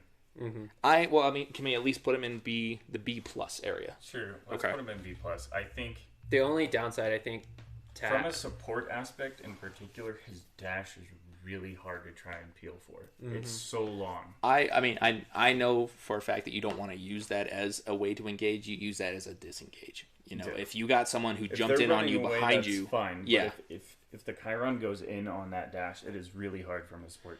Oh yeah, no, you get some And, ground cover from I mean, that thing. Beside that, having the And ult be not enough people know you can cancel out of it. I Yeah. don't get why people don't know you can cancel abilities. Auto cancel people. the other thing is having the ult be 3 skill shots really sucks for people who don't or can't hit those at all. If you build enough damage, you can start halving people in health. You can, Especially if you can mages. hit them. I think B plus is the right spot for him. Like I said, if you can hit them, who's then up yes, next? of course you can Kronos? kill them. Kronos is up next. I think Kronos is a sleeper. I think he's Oh yeah, really he's definitely. a Kronos sleeper. is good. I could probably put him in like A-ish, but I think good. he has. I think he, with all these new updates coming out, I think he's going to become a little bit bigger. I think all these magical ADCs are definitely going to With rise. that ring. Yeah, that ring is really gonna- put him over the top. I think A's good. He's got that. He is skill shotty though. He Yeah, he is, but he's got the ability that really matters. That silence into that stun has such a large hit that if somebody comes in on you, like an assassin or the It support, gets real close up on you. it's so easy to hit that, and it's just such a great self-pill option. Also, his ult is insane. Yeah. They waste all this time trying to kill you. They're low, you're trading blow for blow, and then boom, you're back up. And then not only that, but you prepare for it, so you walk them around, and then you ult and go right back to where you were, and then they're like, You've "Well, shit." repositioned so you can either get to safety if you need to, Yep. or you can get. I have dodged hella abilities by just hitting out Oh yeah. the ones that would have easily killed me. Kukulin. How do we feel about Kukulin? Because He's there actually are. getting a buff. Is he getting a buff? He's getting a big buff. So his Berserk form is going to have increased power per level from 2 to 3. So every level, He's gonna get more power. he's going to get more power. And then his Spear of Mortal Pain, his ultimate, is going to increase the rage gain per god hit from 16 to 26. Holy Jesus! Yes. Okay. Which means you can have rage more often. Oh my God! Then I think- They don't have an internal cooldown on Or his Berserk. Berserk form either. Yeah, the Berserk Oh form my can God! go That's off almost like so a much. King Arthur freaking thing. Oh, dude, you know what? I didn't even think about that. Kukulin in Infinite Assault. Oh my god! I think B plus. I mean, yeah, with this new buff, I think so. Buff, I think B He plus. could be argued into A, but I don't think he would out ability. Played a lot. He's kind of a 1v1 sort of thing. He likes to go grab his one dude. Yeah, he's a lot of basic attack oriented too. Then go get the next guy. He doesn't do well rushing a whole team. I think when he berserks is a different story. I think when he berserks, he's absolutely in team fight mode. But when he's in his normal mode, he's a 1v1 situation. Yeah, he's like, you keep fighting me, I'll keep fighting you, and then when I berserk, this whole entire fight's gonna go a different way. Yeah. You know, he's like, I got a secret in my pocket. It's kind of unfortunate because a lot of Kukulins do not play for that. Mm-hmm. No, and I can tell you, I've 1v1'd a Kukulin as a Kukulin, and let me tell you this. Let me tell you this. Poster of Kukulin that says, "Whoops, I transform." Whoops, I did it again. All right. So, I have to say, like, as a Kukulin fighting a Kukulin, watch the rage management, because if you are like absolutely a good Kukulin, you will know when to rage. And not only that, but you'll know how to decrease your rage. Because then when you're using abilities, you're like, oh no, I'm going to rage. That's when you anger vent. You anger vent and you go right back down to like 55 or 70. And then you're like, all right, cool. Back up and you wait. And your cooldown for your vent anger is like 5 seconds. There should be no reason why you accidentally rage unless you want to. Did it again. That's what I'm saying. You watch that and like, because I was fighting this Kukulin and we were trading off 1v1. And the next thing I know, his rage was going all the way up. And I was like, just back off real quick. And he raged, came at me, and I was like, oh no, I'm getting hurt. And then I hit him with my barbed spear, jumped on him with the salmon leap, and what do you know? I'm starting to rage now. I hit him with the ult, knock him up, and then I'm in my rage form, root him, push him back, and by that time, he's already almost at a quarter health, and I'm like, oh, guess what? I still have my ultimate. Block! He's dead. And I'm like, where was your, like, I can already tell you had no idea how to use that rage properly. And I made that dude... Exactly. I made that dude DC because he was like, I can't fight this. I can't. Yeah. There's no way. And he went attack speed where I went tanky on that situation. Do you remember that game? And then I started rotating over mid and I was like, guess what? I'm unkillable. That was gross. All right. Who's up next? Ooh, is it my boy Cupid? It's your boy Cupid. I think Cupid's an A. I think so too. He's got a dash so he can get out of there when he needs to be. He's got the sustain ult is disgusting. For himself and others. He's got a solid stun on the one. Read the passive. Passive interacts with a lot of his kit. The ultimate is also just gross. It works the same as a Kuma sleep, except you can't dash out of it. If you don't hit certain people, you can keep them down for the full 3 seconds. So focus out the ADC or whatever. Whenever the Cupid ults, focus out the ones you need to. Leave that tank sleeping on the ground for the full 3 seconds. He could sit there, do nothing. Just leave him. As a tank, when I get Cupid ulted and nobody hits me and gets me back up, it's the most frustrating. So bad because I cannot peel for my team. Mm-hmm. And in 3 seconds, your squishies are, if not dead, are so close that your peel is.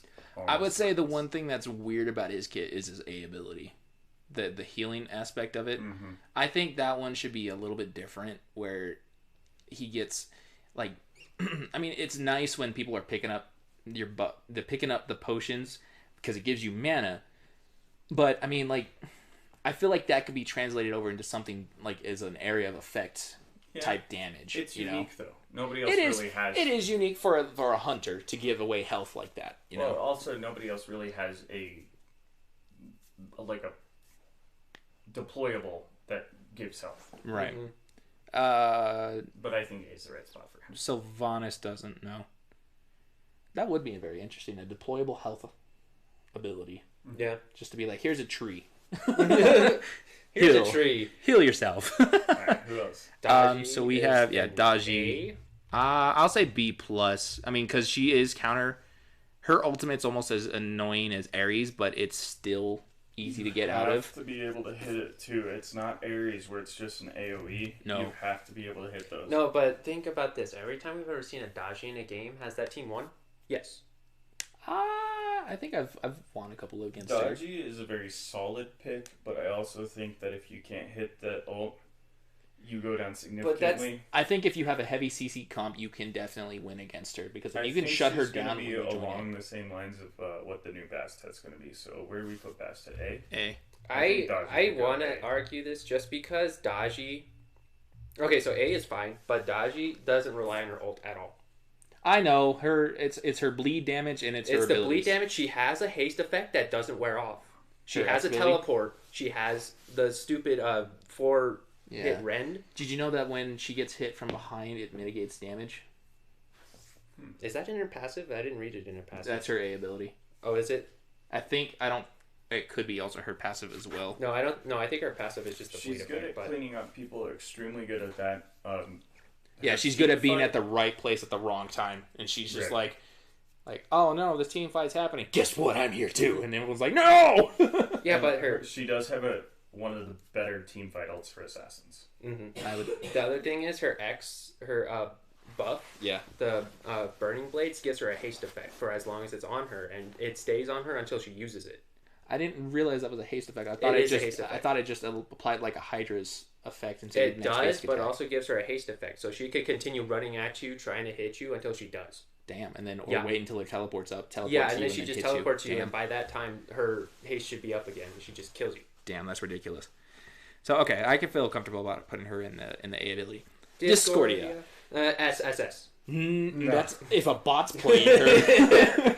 God, if anybody has played against a Discordia hard bot will know she does an insane amount of damage because she hits every single one of her abilities. No ultimate is missed. You could put that in a car commercial. Be like, this guy will never miss an ultimate. 100% accuracy all the time, every time. Discordia as a bot is absolutely disgusting. Discordia as a player, however, I'd put her in B tier. I would put her in B tier as well because so many times people try to jump into her freaking invisibility and you're like, it's almost like a new op. You're like, well, there's only one place she could be. Yep. Kraken. The getting people to fight each other is it's a good chaos. Kind of more of a cutesy thing. It's more of a root than it is. I will say though that with a lot of penetration and a few magical power, and I think this rework for all of this is going to affect her a lot. I think she's going to drop because she does so much ability damage with her X and her A ability that is absolutely insane. Any tank that fights against her is going to feel that shred, and no one's going to live. A tank would be like, even a warrior would be like, oh, I could take this Discordia. Next thing you know, you're halved in health from one ability, and then the X finishes you off, and you're like, what in the hell just happened? It doesn't even have to be a good Discordia player. They can just get lucky, hit you with that A, and then hit you with the X, and you're dead. Mm-hmm. You know, I think this will definitely affect her. I think we might even see her go down even further, is my personal opinion. Erlang Shen. I'm going to let you guys talk about this. I'm a little too close to home. So, okay. The Erlang Shen as a warrior, and once again, as a basic attack warrior, I think is okay. I don't think it is the best option to have. His X ability definitely will hurt. His A ability is a good pin. I don't think he can put up much against like a Chalk and Achilles. No, soloing is not his role. He is not right now. He used to be. He used to be. It used to be because he could flex and still deal as much damage as possible. True damage. Yeah.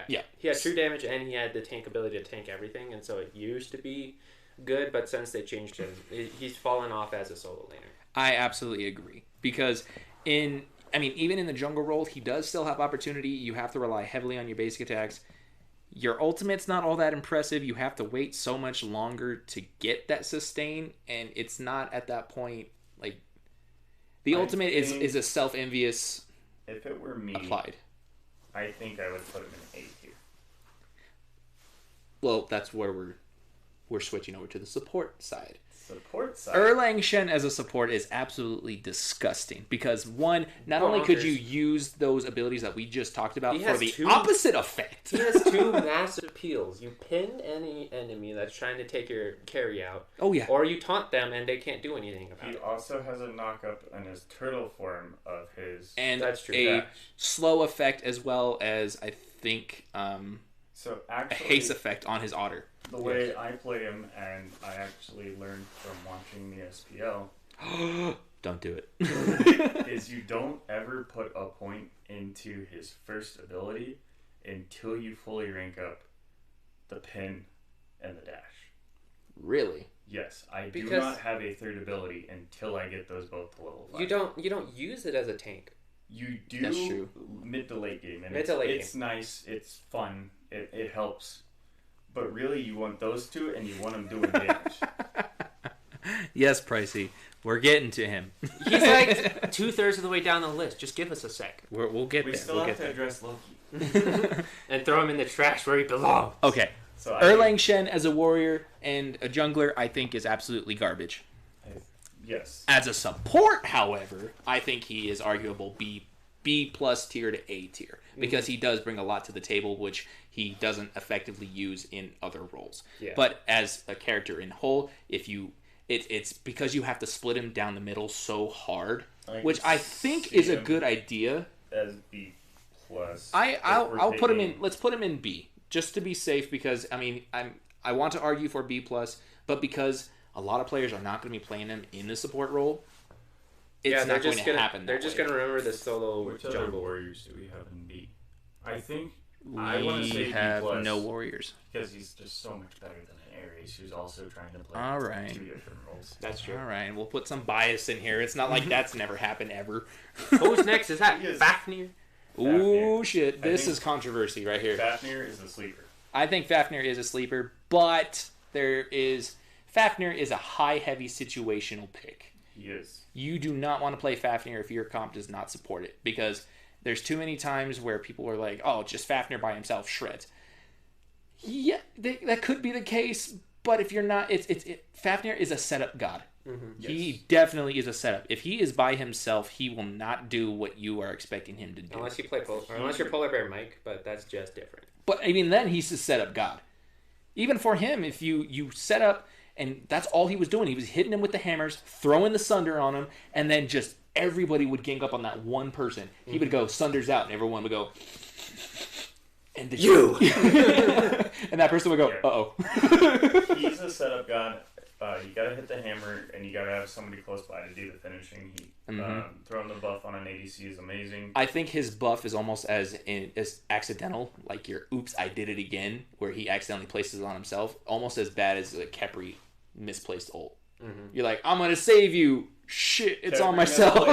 Khepri misplaced ult is far worse, but I would debate it's about the same as putting the Geb shield on yourself when you're trying to put it on somebody else. True. Yeah.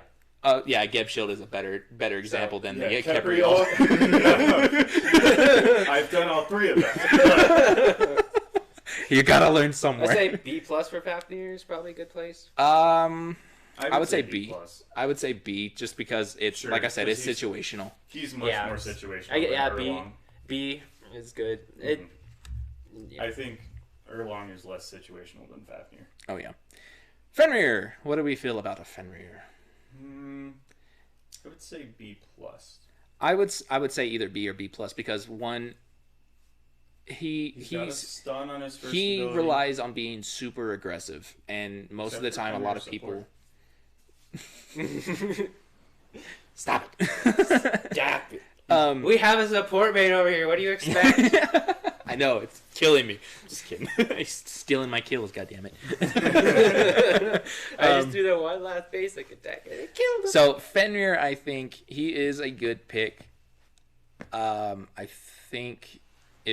think if you're playing Fenrir in a lobby where a lot of people don't know how to counter him, I think you're good to go.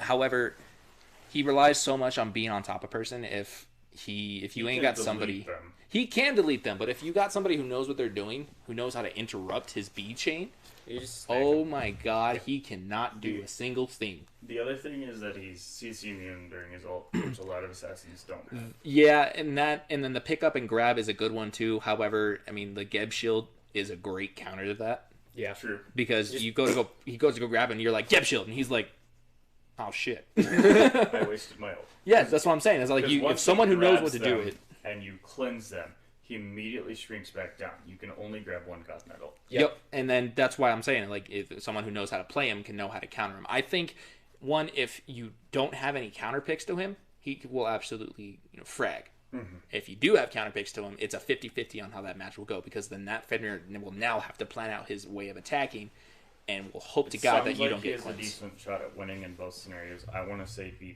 Okay. Yeah. That sounds pretty good for him. Plus he can... Who is that I see? Oh no! It's the broken god herself, Freya. She's actually getting a... Oh, it's a nerf, isn't it? It's not a nerf, it's a change. I guess it's a slight nerf because Is they're it a changing revert? Because we need more reverts. No, they're just changing it from... So her passive is going to... launch. Her passive is going to be changed Let's go back from... to pre-launch where she didn't exist. Her passive is going to be changed from a straight 15% magic lifesteal to 10% plus 0.25 per level to a cap of 15%. So they're changing it so that she doesn't have just a flat 15% to a early game less. It just scales up later. Scaling up in into game's the going to be the same, but overall that's a nerf. Yeah. Overall, it's a nerf Early because game, she's going to have hurt. less. Yeah, early game, she's gonna feel it. But she's still Freya. She's still really good. I want to say A tier. I can agree with that because It's not A+. Yeah, A+ is probably a better place for her. Freya is definitely. Oh my god! Especially Building all with- 4 rings and With then that at new 1 ring damage. coming out, and that's what we're doing with this tier list is where Yeah, we she's gonna think absolutely place. frag. Yeah. All right, that's enough about Freya. We'll write a very Ganesh. strongly worded email to high res at some point. Fix it. Ganesh, I want to put A tier. Yeah, Ganesh is definitely A tier. He's You got don't some have to good do build. anything, and you just kill people. That's not true. No, you just have to use your abilities and you kill people. Yeah. What are you talking about? The Darnet- Ganesh has the most ridiculously broken damage as a guardian, other than Kabrakan. But But he Kabrakan needs can to go get damage. Kills to get his passive up. That's the whole point. So he needs to be able to kill people. But Ganesh going full tank will run into a tower. What's it called? Remove obstacles, dash at you, knock you up, silence you, and then you're like, oh no. And then he throws his ult, and then as you're sitting between tower and his ult, you're like, I can't move. And he just goes, hey, guess what? Achoo! And you're dead. And then he walks out a tower with basically full health still. And You're just like, are you serious right now? One of the grossest things, and it has to be aimed perfectly, but you throw up Darmant pillars, and as they pass through to run away, taking that one-time damage because they're out of the ult, you go and dash and grab them and hold them in Darmant pillars, and it will delete the squishy. Oh, it's you know so what's gross. funny? If you run Gem of Isolation on him and they run through Dharma Pillars and they go twice as slow through, so they take double the amount of ticks and just die from that. Yes. It's gross. So, since we're hitting supports, Geb is next on the list. Ooh. Gab is a sleeper. So, as a carry who plays a lot with most of Mark's supports, Geb definitely is a absolute troll.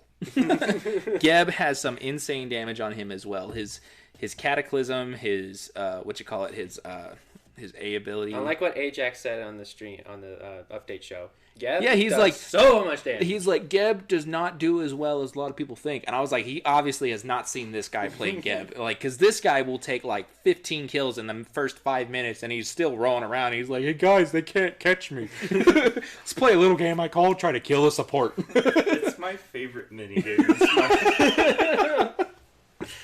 So, he's got a slow on his one. He's got a knockback on his one.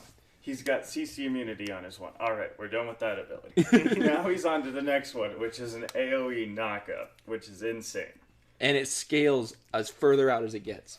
Yes. Or no, closer it gets, it scales Closer out. it gets, the more damage it is. Right. But it's a knockup. It's a knockup. That's as all that well matters. as it chunks. Oh, yeah. His third ability is a health shield. It's also a cleanse. So if something goes on after they have the health shield, it'll stick. But anything that's affecting them before they get that shield on, it cleanses. Like we were talking about with Fenrir when it bites you. Insane. talk about an AoE ultimate that is awesome. It does percent health damage. Almost as bad as true. 15% health damage. And then on top of that, it is a long stun. An uninterruptible stun. You have to wait it out. Mm-hmm. Want to talk about that time you stole Fire Giant? Yes. So, I roll out into Fire Giant, hit it, Cataclysm, stun everybody. Do you have that video? No. You don't have that video on Xbox? Mm-mm. Dang. And then knocked out, stole Fire Giant, and proceeded to walk out playing the minigame, Can You Kill This Sport? About 24 minutes in. Was still playing this minigame. We were all in our separate lanes doing our own respectable Hey things. guys, And then they're doing Fire Giant. Wait, I got it. that's all we hear. And we're like, ring of fire around our belt. And we're like, what the hell? What did you do? Guys, I might die. No, wait. Cancel that. I'm good. I stole Fire Giant and I walked out. The very next match, I also stole gold free. Yep. Anyways. So I think Geb goes in the A tier. Mm-hmm. He just good. You know what? I'm going to throw him an A+. A+. But I think so too. He's got a lot that he brings to the table, and just... So he is not a super aggressive support like your Ganesha or like your Zhang Kui. He's a peel-oriented support, but he also does massive damage as he peels. Mm-hmm. So he can, by the time they're done getting peeled by Geb, they want to run away, and then they can't because Geb's peel also works. A good Hachiman paired with that is a good comp, because now the Hachiman can then ult in and kill him, which is fun. So now we get to my boy Guan Yu. He's got. Oh my god. Oh, okay. I'm a little biased on this one, so I'll let you guys. What's his buff? So it's just a general buffer, increasing his base attack. I'm gonna be speed chuckling from to myself. 0.9 to 1.2. I'm gonna be chuckling to myself this entire time. They're increasing his attack speed 0.3%. I would 0.3. That's just stupid. Debating that I think he's about maybe a little bit less than Achilles. I don't want to put him in A. They're also increasing his mana per But level at from A 35 plus, to I feel like A plus might be about the right place for a Guan. Mm-hmm. He's got insane damage. He's got CC immunity on the ult. He's got an AoE stun. He's got a group heal. That reduces cooldown by 2 per each ally he heals. Mm-hmm. Did you guys know about that? The reduced cooldowns? Also, his passive is great. Oh, yeah. It's so easy to just keep that passive up almost indefinitely. It's so He much can fun go with both DOT solo characters. lane and jungle. Jungle Guan is gross. He can also dabble in the support role. I'm gonna say A+. Yeah, for Guan. A+ is a pretty good place for him. I absolutely love your guys' decision. Because I cannot tell you how many times I've shifted the team fights on a squishy. Mm-hmm. Especially when I'm in support. And they're like, this Guan, you can't do nothing. Guess what? I'm on the horse, baby. Here I go. And then the support... it's so funny, too, because people on Xbox, on carry, they go, oh, no. He's the reverse of a Geb. And by what I mean by that is he's not peel-oriented. He is an aggressive support. So if you play aggressively, you will peel them off of your carry by just being in there swinging your giant. Oh, yeah. Yeah, being in their face is the essence of Guan Yu. And then the carry's like, hey, can I get a kill? You're like, hold on, I'm almost done with them. Yes. Hachiman. Hachiman, I think, is a sleeper as of right now. I think so, too. Yeah. He sees a lot of play in SPL, and he's a very safe hunter pick. I think so, too. I'm going to put him in A. Yeah. Because so, too. his A ability is underestimated. That shit hurts. That And thing you're goes up to usually- 400 damage. You usually... The banner? The heavenly banner is banner. insane. It's his best wave clear, in my opinion. Yes. I think his X is another way of, like... His X is a rewarding ability, but it's also a way of combating, like, let's say, a Medusa X. The Medusa stance. I was just going to equate it to that. It's a very similar ability. Mm-hmm. He's got a dash, but what a lot of people don't know, because they just use it as an escape, is there's also a stun on that if you hit both of them. That one, I will say, that one is a very challenging one to get, because they have to be within a certain range, because you have to hit them with that forward It's a hit and risk- then the swing around. It's a risk-reward sort of situation. Oh, yeah. It's definitely a way to confirm a kill, but I definitely don't want to use that. Hachiman that runs in there and gets both those hits when it's the ADCs show both of Oh them yeah, dueling. that's an opportunity of attack right there, and especially with some crit added onto him. Oof. Plus the fact his ultimate is both a super solid finish as well as a super solid Engage get slash out of there. disengage. Yeah. Yeah. I don't like saying it too much on the engage. It has its moments, but I would debate it's I more would of a finisher and more of a disengage. I would argue in the fact that if there's a team fight going on in mid and you're rotating from duo and pretty much everybody's That's one over of the there. situations. Yeah, the It engage gets and you in there come quickly. in and you open it up through the mid lane and you catch everybody with that thing. basically a 90-second cooldown get rollout. Yeah, I definitely like that. Basically, we just need everyone to beat Gap. Yeah. Hades. What He's do we feel getting about a Hades? He's not like Gap. He's getting He is not like him. No, He's and getting the fact a that buff. he's not a guardian no more. so Hades is getting a True. buff in the new update. He's getting increased base HP from 450 to 475 and HP per level from 80 to 85. And then his Pillar of Agony, his ultimate, is also going to now provide 10% damage mitigation at all ranks in addition to protections he gains. Yep, I remember that mitigation, the damage mitigation used to be on there beforehand, but people thought, oh, I can't kill him in this, so they took it off. They completely removed it. Now they added it back on while giving him like 240 protections while in ultimate. I think Because they want him to be the tank mage. I want to put Hades in B+. I think so too. He's going to do really well. The good crowd control ult, CC immune during it, which is always really good. He can also branch out into solo lane too, because he's got some sustain built in and some just inherent crowd control effects. Mm-hmm. Super good. I mean, even just having the straight silence on him is good. And then, Silence /taunt. It's yeah, also it turns it. I guess it's technically a fear, but Oh yeah, fear. That's a better way of saying it. That's what I was trying to think of. Who you got? Hebo. Hebo, I think could go in the B. Sleeper. I think Hebo's in B. I think he's better than that. It's too skill shotty. You miss one you ability. walk up to people, water hands them, they're dead. Yeah, but he's a better jungle role. You're not going to No. see him other than the fact that You can see you him can't. mid. I can't see him mid lane. Yeah, There's you too can. much. You apply too much pressure to him, and he will not move. He will immediately die. But An he's got Anubis fighting insane him, damage. even an Agni fighting him would Dre, kill him. No, Dre. You put pressure on him. He literally just tidal waves and kills you. That's if he gets to level 5. I'm talking like level 1 to 3 or Why level are you 1 to talking 4. about level 1 to 3 when Because level what 5 early plus game- is 75% of the game? Right, but early game, you're going to be punished for that. And if good players recognize that, they are going to punish the Hebo. But the thing is that so many people are afraid of what Hebo was, they're not looking at what Hebo is now. Good players will hit the skill shots. Yes, the water cannon is an intimidating ability for that low of a cooldown. However, if you are able to pin him down, if you're able to slow him, if you're able to just catch him off guard, you will be able to kill him. He's going to be B+ for one simple reason. The new Spear of the Magus Passer. Yeah, okay. That's going to stack up hand water. consistently with that hand water, which is his easier skill shot to hit low cooldown, and it's just going to absolutely just destroy people. That's fair. Hell. We got Hell next. I think Hell's in the B+ area. She's got some good damage. But like I said, isolate her, and she's done for. I mean, she does have that CC, but and she does have the pretty win a decent. 1v1 a lot of the times, but if It's she gets using a so team much fight. as getting even, just a 2v1, Just because she doesn't have an ultimate, she gets just, caught out in rotation. Yeah.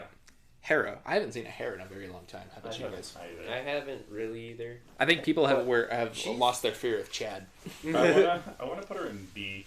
I think so. I just feel like her ability, especially her first ability, just the way it hits is just so clunky.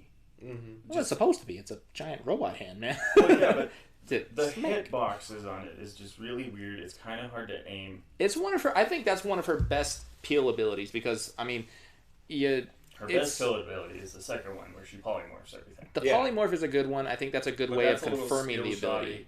But I think that one's definitely a skill shot. But her X ability is lining up the minions. That's a good minion clear, especially when you start getting some power built in behind it. Mm-hmm. You drop Argus on them, and then the first thing they're going to do is run away, and you polymorph them, and then that fist comes back down and kills people. That thing I think hurts. Hera is solid.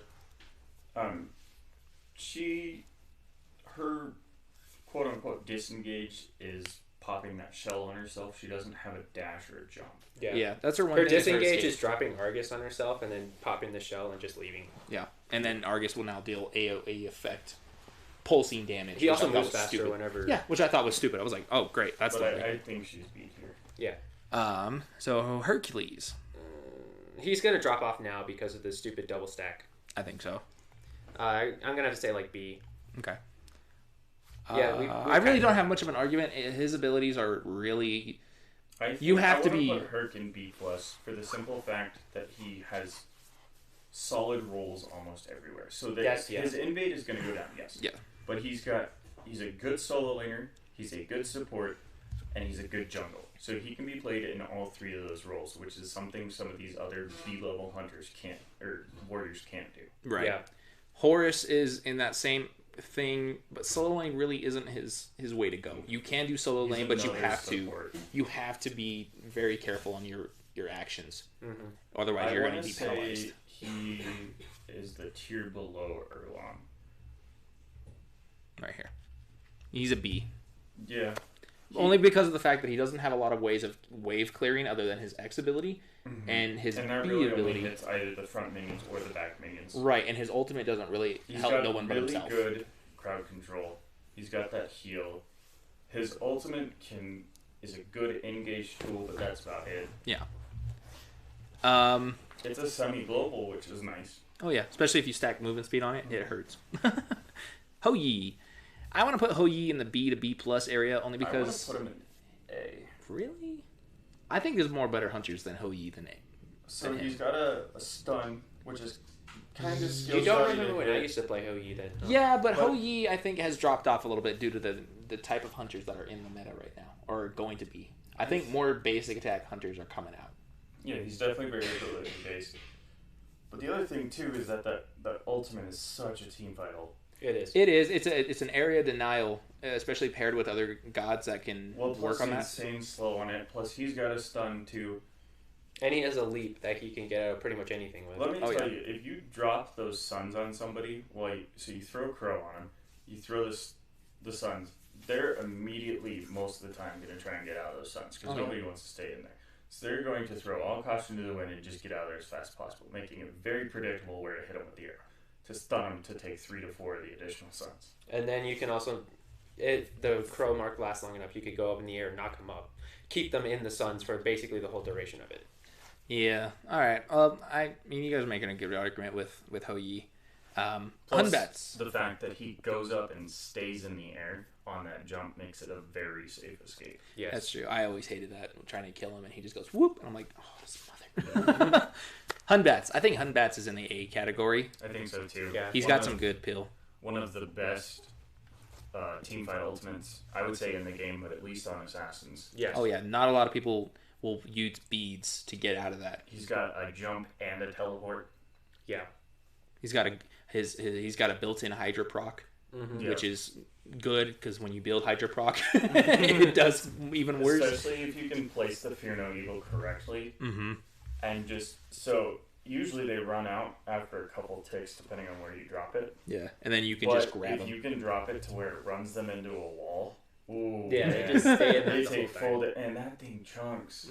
Because ain't nobody building tank Hunbats. No, they're building straight damage.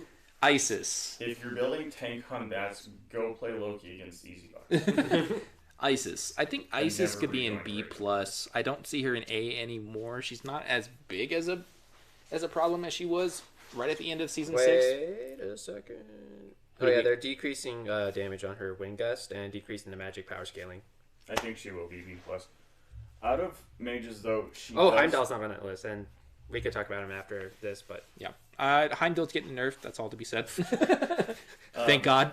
So Isis has a lot of CC built in. She's got a consistent stun, if you can pop it right. Yeah. She has a silence. She's got a silence, which in the mid lane matchup is super good because almost everyone in mid lane is ability dependent. I think the A ability mixed with the X combo is definitely a dirty trick because the X is... I'm glad they're decreasing the damage on that because I cannot tell you how many times that thing has shredded me in mid lane, and I'm like, that should not be doing that much damage. Yeah, plus her ultimate is insane for team fights. Oh, yeah. Even you felt that. If you can put the team fight in that ultimate. But that's another thing. It's another aerial denial because once they see that thing go down, they're just like, get out, everyone out. But you can pop it right away for even still a decent chunk of life points and a decent amount of damage. Barely keep your guys that are frontliners who were going to die back up in the fight and everyone can reset.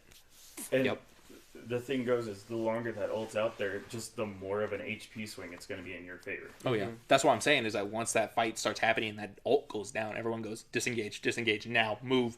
You know, no one's going to want to fight right that outside the bubble. That's the thing with like the Kraken, right? It does a huge chunk of damage. Oh my god, I'm sorry, I was thinking of something too. It deletes, but then once it deletes who it deletes, anyone else that hit, they're not regaining health, or your team isn't regaining health from that. Yeah. Isis is doing that chunk of damage, but then your team also gets the regain health, so it's an even bigger life point swing than like a Kraken would be. So can you imagine in the middle of that team fight, you drop that on a Ymir, on an ally Ymir, while he's just about to boom, and then yours goes off, and then your health swing just goes poof right back up, and that's 2 pops right there. Especially if Ymir got the freeze going into that. Oh shit, man! And then you put the wall right up behind him, and they're all like, "Oh god!" Especially since the Ymir ult is a slow too, so you could keep it there for as long as they're inside the Ymir ult, and then drop the Isis ult right behind it, so that way when they try to disengage, it's boom, that damage then accumulates to the Isis ult, and then they pop the Isis ult, and you catch up all the stragglers. Oh my god! Yeah, saw it here first, people. You saw it here first. Maybe we need to try that. Before Isis try that in bots first. Okay. Izanami. I think Izanami is just broken. She has one of the best early game clears and early game pressure. She's getting a buff, actually. She's getting a buff, actually. She is by far the best tower shredder in the game. Yeah, even more so nowadays, because her basic attack return projectile damage is going up from 25 to 35%. Oh my god. And then the spectral projection is getting reduced cooldowns from 16 to 12 to 14 to 12. So early game is going to be less cooldown. Jesus Christ. And she's going in A tier. I know it. She's one of the more aggressive hunters. Oh, yeah. I almost want to guarantee that if your support is worth a tip and you're playing an Izanami, they're going to be fighting under that tier 1 tower almost from minute 1. Yeah. I went ahead and moved on to the next one, which is Giannis, and I put him in C because there is not a lot he can do in this type of meta. Because too many people are mobile. Decent damage. He's got decent damage, but in order to hit it, easy to just predict where he's going through that. Oh yeah, yeah. That's what I'm saying. And there's too many gods out now right now, like Hun Bats, who have abilities to leap over walls, catch him while he's off guard, and what's he gonna do? Nothing. He can't do a single thing about it. Yeah, it's not a great escape. He does decent damage for a mage, but yeah, I think Jingwei, I know, is definitely getting some nerfs.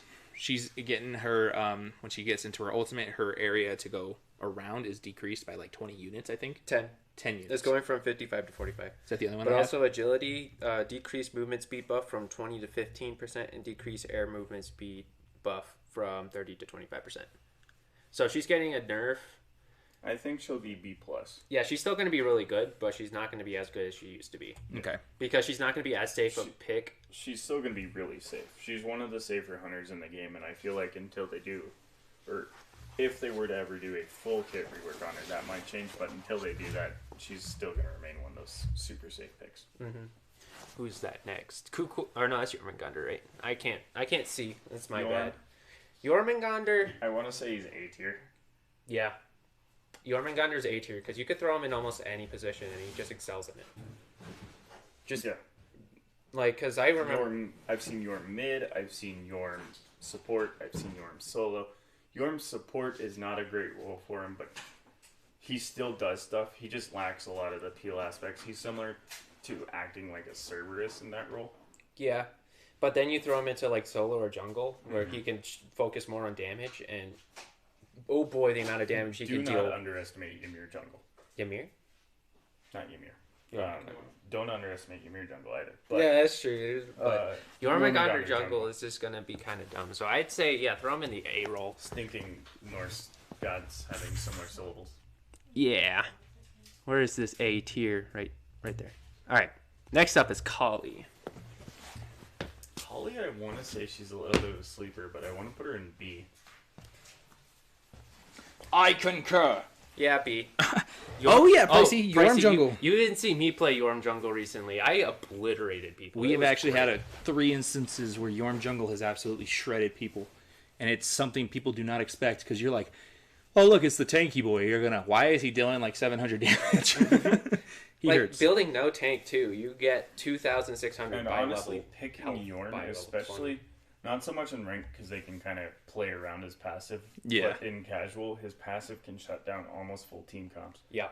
Especially now when Heimdall's like, wait, Giannis. you're not flying into the Bifrost? What's Giannis's going on? abilities do not work on Jormungandr. I have learned that the hard way. Nothing happens. Literally, you have one ability to hit him. You can slow him, yeah. And then if you like shoot the orbs out, he literally just is too big. It just goes whoop. And you're like, You can still hit him with one of them, but then that's your damage. Your other portals don't really work. yummy. Ha, you're still alive. And now you're puking. And he's invisible. Oh, look at that. He's yeah. No, Yorm Jungle is like my disgusting. Wow. Kali. Kali. She's... We were I will say starting B. to talk about B tier. B. Yeah. She's got a stun. She's got death immunity in that ultimate, but it's not CC immune. People know this at this point and already are like, do your thing. Yeah, just play whack-a-mole. I mean, even... This guy will literally play Gib just to counterpick that. He's like, oh yeah, you're CC immune or your kill death immunity, and then once it's right at the last tick, cataclysm, and now you're dead. I mean, even if she is kill immune, you take her down to 1 health, and she can't really escape. Or she wants to run up and try and play slice and dice, and you just knock her up in the air, and it wastes most of the ultimate. Yeah. Like, she's a good pick, and she can deal quite a bit of damage. It's but like the same thing with Arachne. You have to get close, and when you get close, you're gonna get punished. No CC immunity means a lot of... Capri, I'll let you guys talk on this one. Capri, I think, is in the B to B plus tier.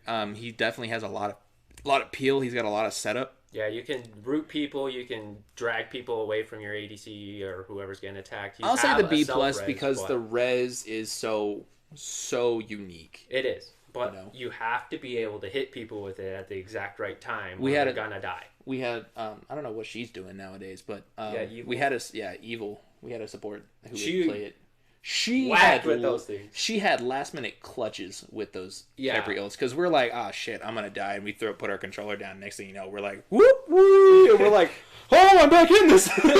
We're like, how the hell did you? You're like, you're 1 lane over. How did you get that? And she's like, yeah, I kind of like dashed, blinked, and then grabbed you and went back in the lane. I was like, believe it or not, I will. If you are the Anubis that ran it and tried to 5v1, did not kill anybody, I will not move close enough to get you into the Capri ult when the rest of my team is either still dead or just getting back at Fountain. you rock, cancel that. I will rock and cancel that all day long, but I'm not going to save your ass. King Arthur. I think King Arthur's in B right now. Right now he's in B. I think with he's definitely going to go Shield up. update, he's going to go to either I think B plus B- or I think A. B plus with the Glass Shield update. Yeah. Just because he was always a solid pick. Whenever he first came out, of course, he was broken, but they nerfed him to hell and back. Oh, But yeah. he's still a solid pick no matter what you think. You just have to be able to hit some of the skill shots, be able to hit or just kind of sustain through it. Oh yeah, So he's a solid pick. He's not like bad or anything. Kukulkan. I think Kukulkan right now is an A. Have a nerf coming for him? No. I don't think so. No. I I think in fact it's a buff for him because next- Spear Magus is I now. want to say A plus. Yeah, I could do that the because the next nerf in alphabetical order is If not- Nemesis. So Who else we Or got no, in not S nerf, tier? Kumba. What's that? Who else we got in S tier? Nobody in Anubis. It's just Anubis right now. Oh, okay. I would debate he's up there too. yeah, Kumba. not Cuckoo. Cuckoo? because of He's course such consistent damage. You can Yeah. snipe with the ultimate, and it's a more reliable snipe than Roz. he And would you can be use it more often. he would be an SS if they didn't He's nerf slow the immune during the tornado. dash. The ticks do insane damage. Yes and no. So he is slow immune, but when he is hit with Frostbound, he still gets slowed. But it'll cleanse it when you go into dash. If you go into the dash, yes, but while you're in the dash, you will get slowed. Yep. So that's what I've seen because like It I've cleanses hit slows people. from him. Yeah, I've hit people with Frostbound, The or at least the slow Cuckoo. on Zephyr is insane. It Oh, is. I hate that. I hate that sneeze. The And- tornado just does so much damage. Yeah, the tornado. Thank God they made it so that it does slightly slightly longer between deploy and tick damage because at 0.25 seconds you literally just died whenever you deployed it. Kumba, I put him in A tier because he is. Come with The hell amount broke. of CC he has is crazy. I love him. trained you boys well. Who else played Kumba? I play Kumba a lot. I know you played Kumba a lot. That was like last year, coming into the season 6. Yeah. I know we used to do the Kumba Chernobog setup. Mm-hmm. Because as soon as Chernobog came out, we were like, we know what we're doing. That shit wrecked people, man. Slaps people. Oh, yeah. If you full combo with a Kumba, if you dash in, hit them, root them, knock them up, then your roots back up, Sleep them. sleep them, wait for something else to come back up. It kills a carry. So It's quickly. straight Full does. combo And the Kumba. support's like, that's not supposed to happen. The carry's like, well, that was supposed to be my kill. Kumba's like, it's okay. And I the got it. support's trying to pill you, and you took 400 out of your 2200, yeah. You're 2600 to 3000. Like Kuzumbo. And I think that's full Kuzumbo's in tank, B right now. that was full tank, yeah. Kuzembo is gonna be in B. I think so too. There's not Yeah. enough for him to do currently at this point. I mean, I think he's a good has counter. one solid CC, and that's His his ult. dash. His dash is a dash good is one. good. Is his His ult's good. ult is that His ult's constant good. knockup He's ult. also CC immune. I during it. think he It's would fairly be. short though. Yeah, I think his A ability is underappreciated with these damage over time characters that are now popping up. I Yeah, think we could Shell. definitely see. Yeah, I think his shell and plus mitigation thorns or shield of thorns would definitely handle a lot of these cuckoo and Yeah, you literally just pop your A, Anubis. pop thorns, be like, and then just do it, Yeah. hit me, I am Jesus. He's not quite damagey enough to go straight for the damagey route. Yeah. And he's not quite peel oriented enough to be a peel oriented. He's kind of in the middle there, and it's kind of an awkward spot. Yeah, he's more of a I'll fight, but I can't really help anybody besides kind of dealing damage. Is that the trash I section? think so. I don't know what that says. I think that says new. No.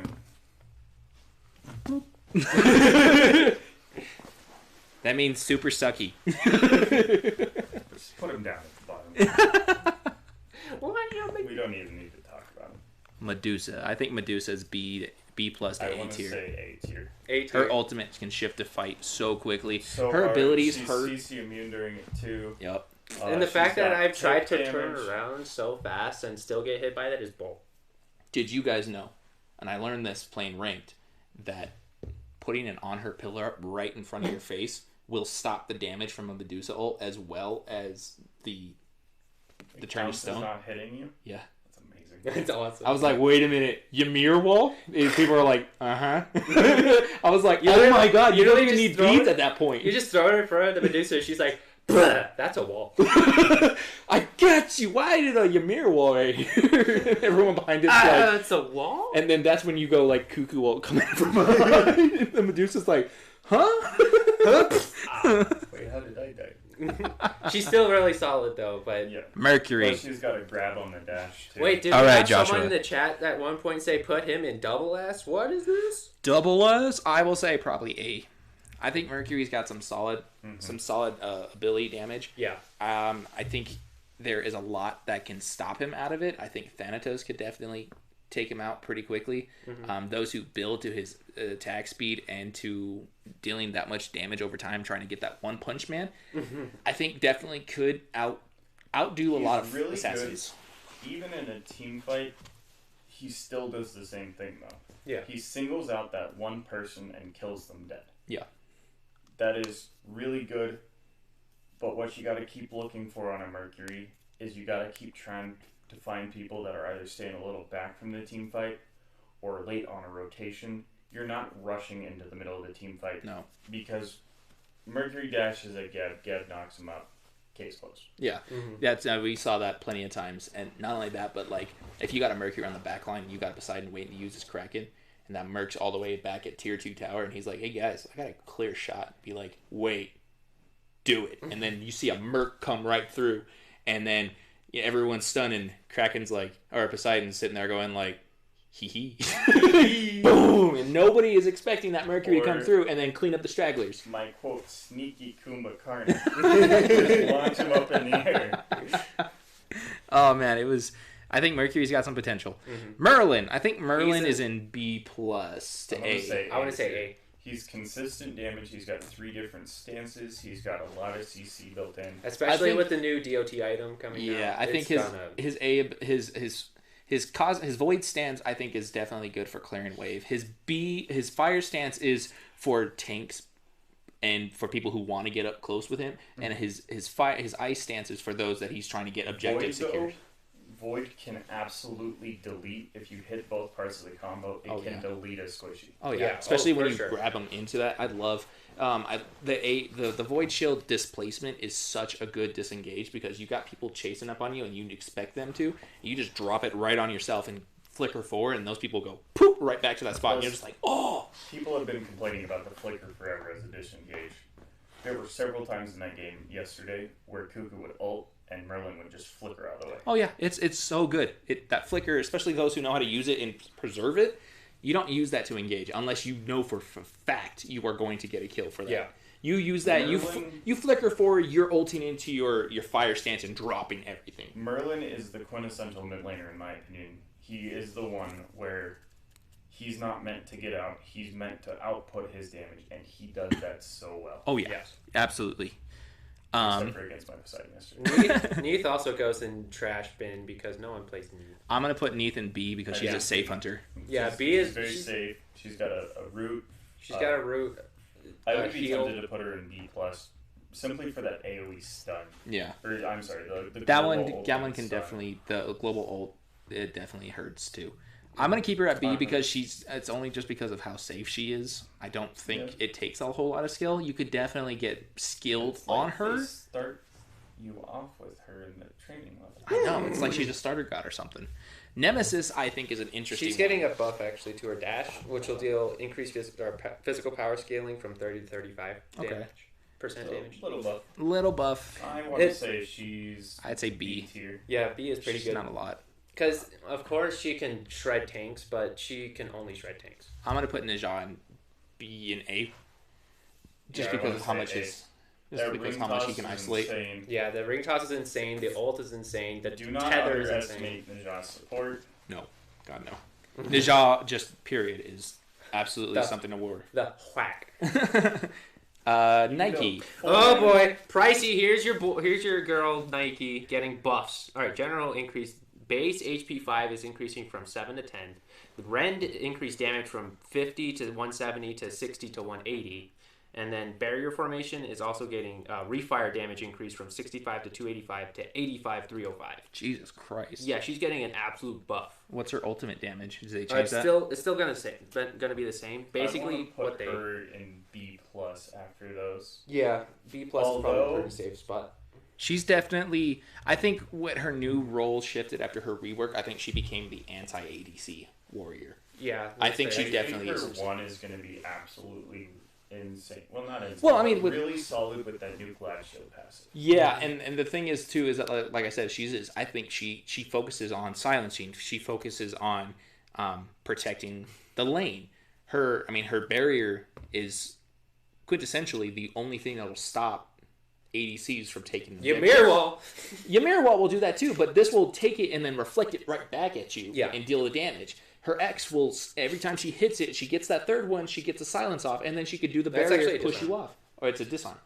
Is it? Oh yeah, it is a disarm. It's a disarm. And then her B ability jumps in on you and then ults. It's support role. Yeah, she's definitely. I don't think she's better off in the solo lane. I think, like we said, I think she definitely goes in the solo lane or in the support lane versus being on her own. I think she will definitely... being on her own could still be viable. I think so, too. I think you would have to go a little bit more damage. You have to capitalize on that damage other than going... But, I mean, whenever they were talking about her in the update show, they were saying that she had a base HP 5 increase whenever she ready up. Yes, literal lane push. Whenever she ready up, she'd have that base HP 5 increase. Yep. Which is what they wanted to add back after they took it away. Mm-hmm. And so they did that, and then they also kind of increased the Rend damage and also the barrier formation because it was dealing a little less damage than they thought it should have. So yeah. Nox, I think she's super. I think situational. Yeah, super situational. I'm gonna put her in C because you have to be able to hit that combo.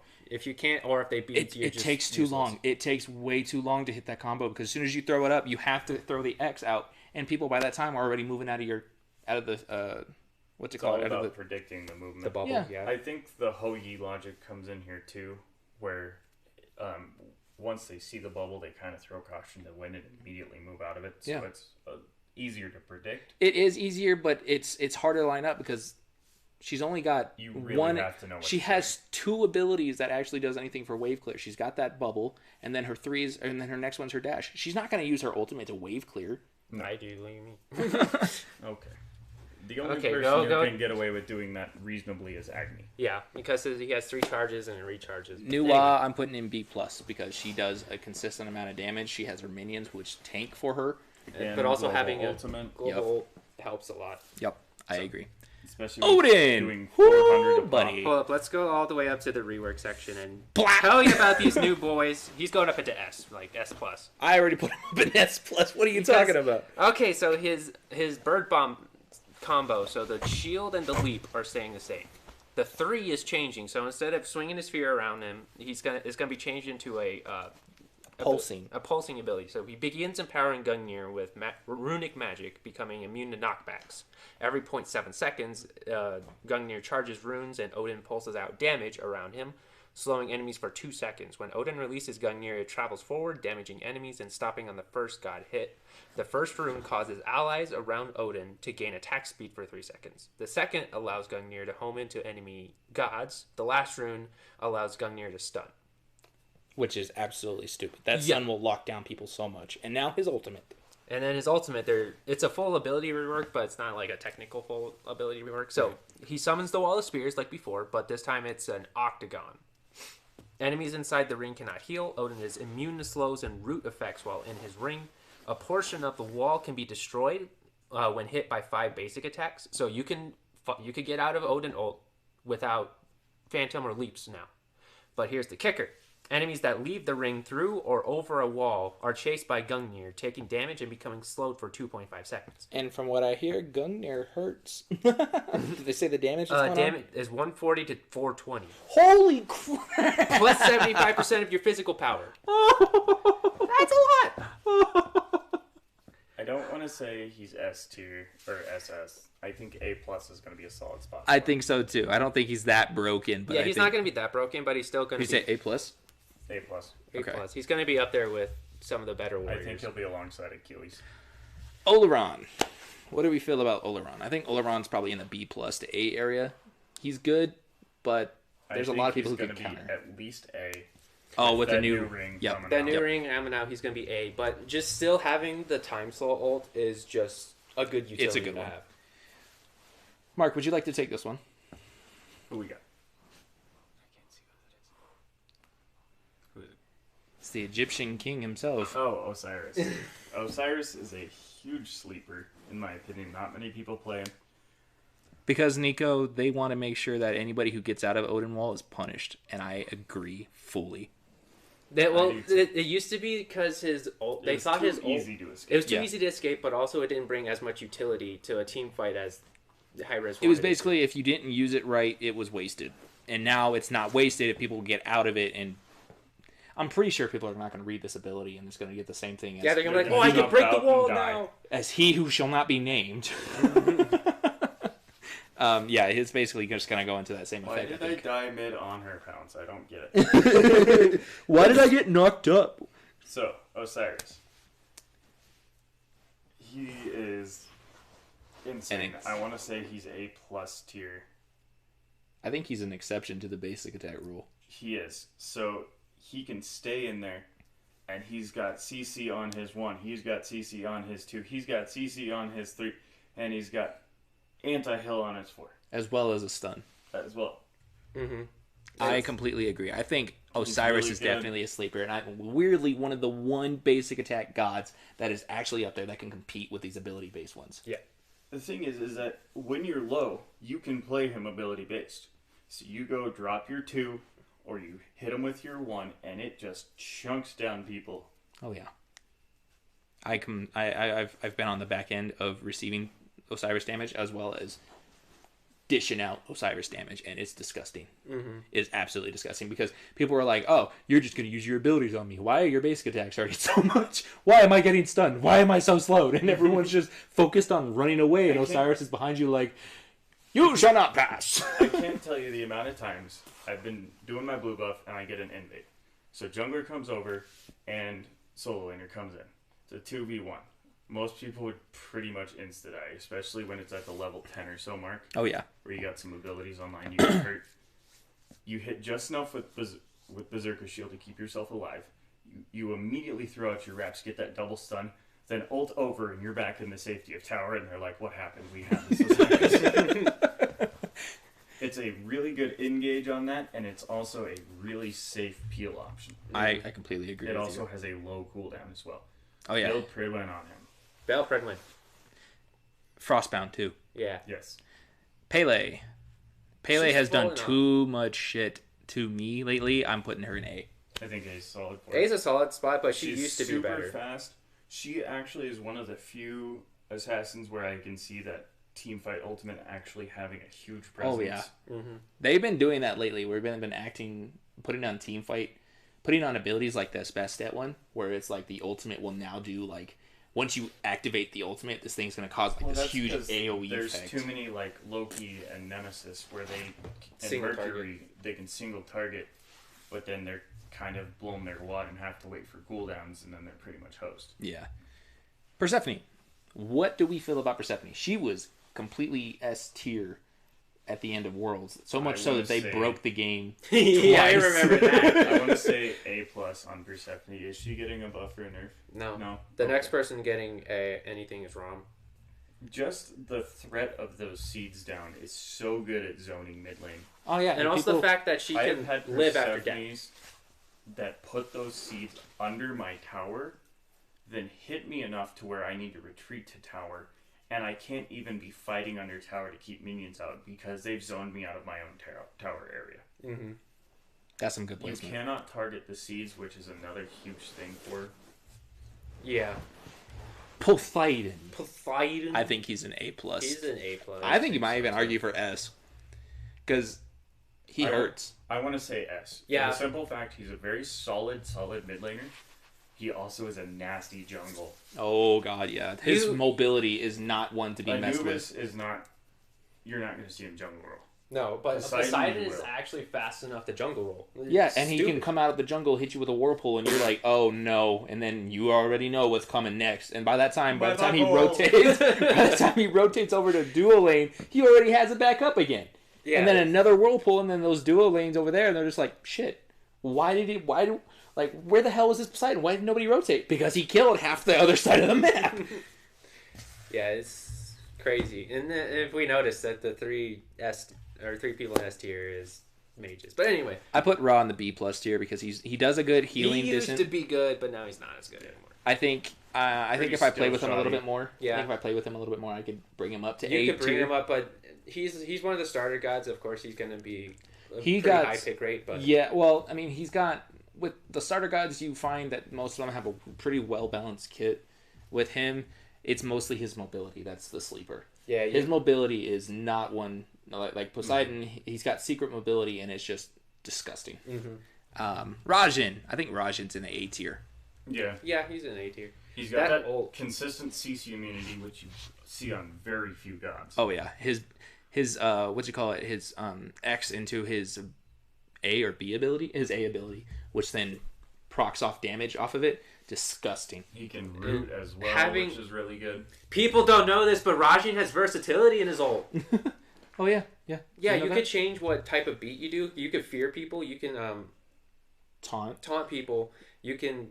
There's 4 different ones, right? Or is it? Yeah, so there's There's the straight damage one, of course. which does 100% damage. The other one fears, which does like 75. The other one's a taunt, pushes them away, which is like another 50. I think 50 Other plus way around. damage. Fear is pushing them taunts. Yeah, towards you. and then the other one I think is like a silence of some sort Why or would disarm. I read that? I just want to jump at. Well, it's because when you get in, when you do it, you have your X, A, and B abilities now switch, and so you can push X, A, B, A, He's and being you just like.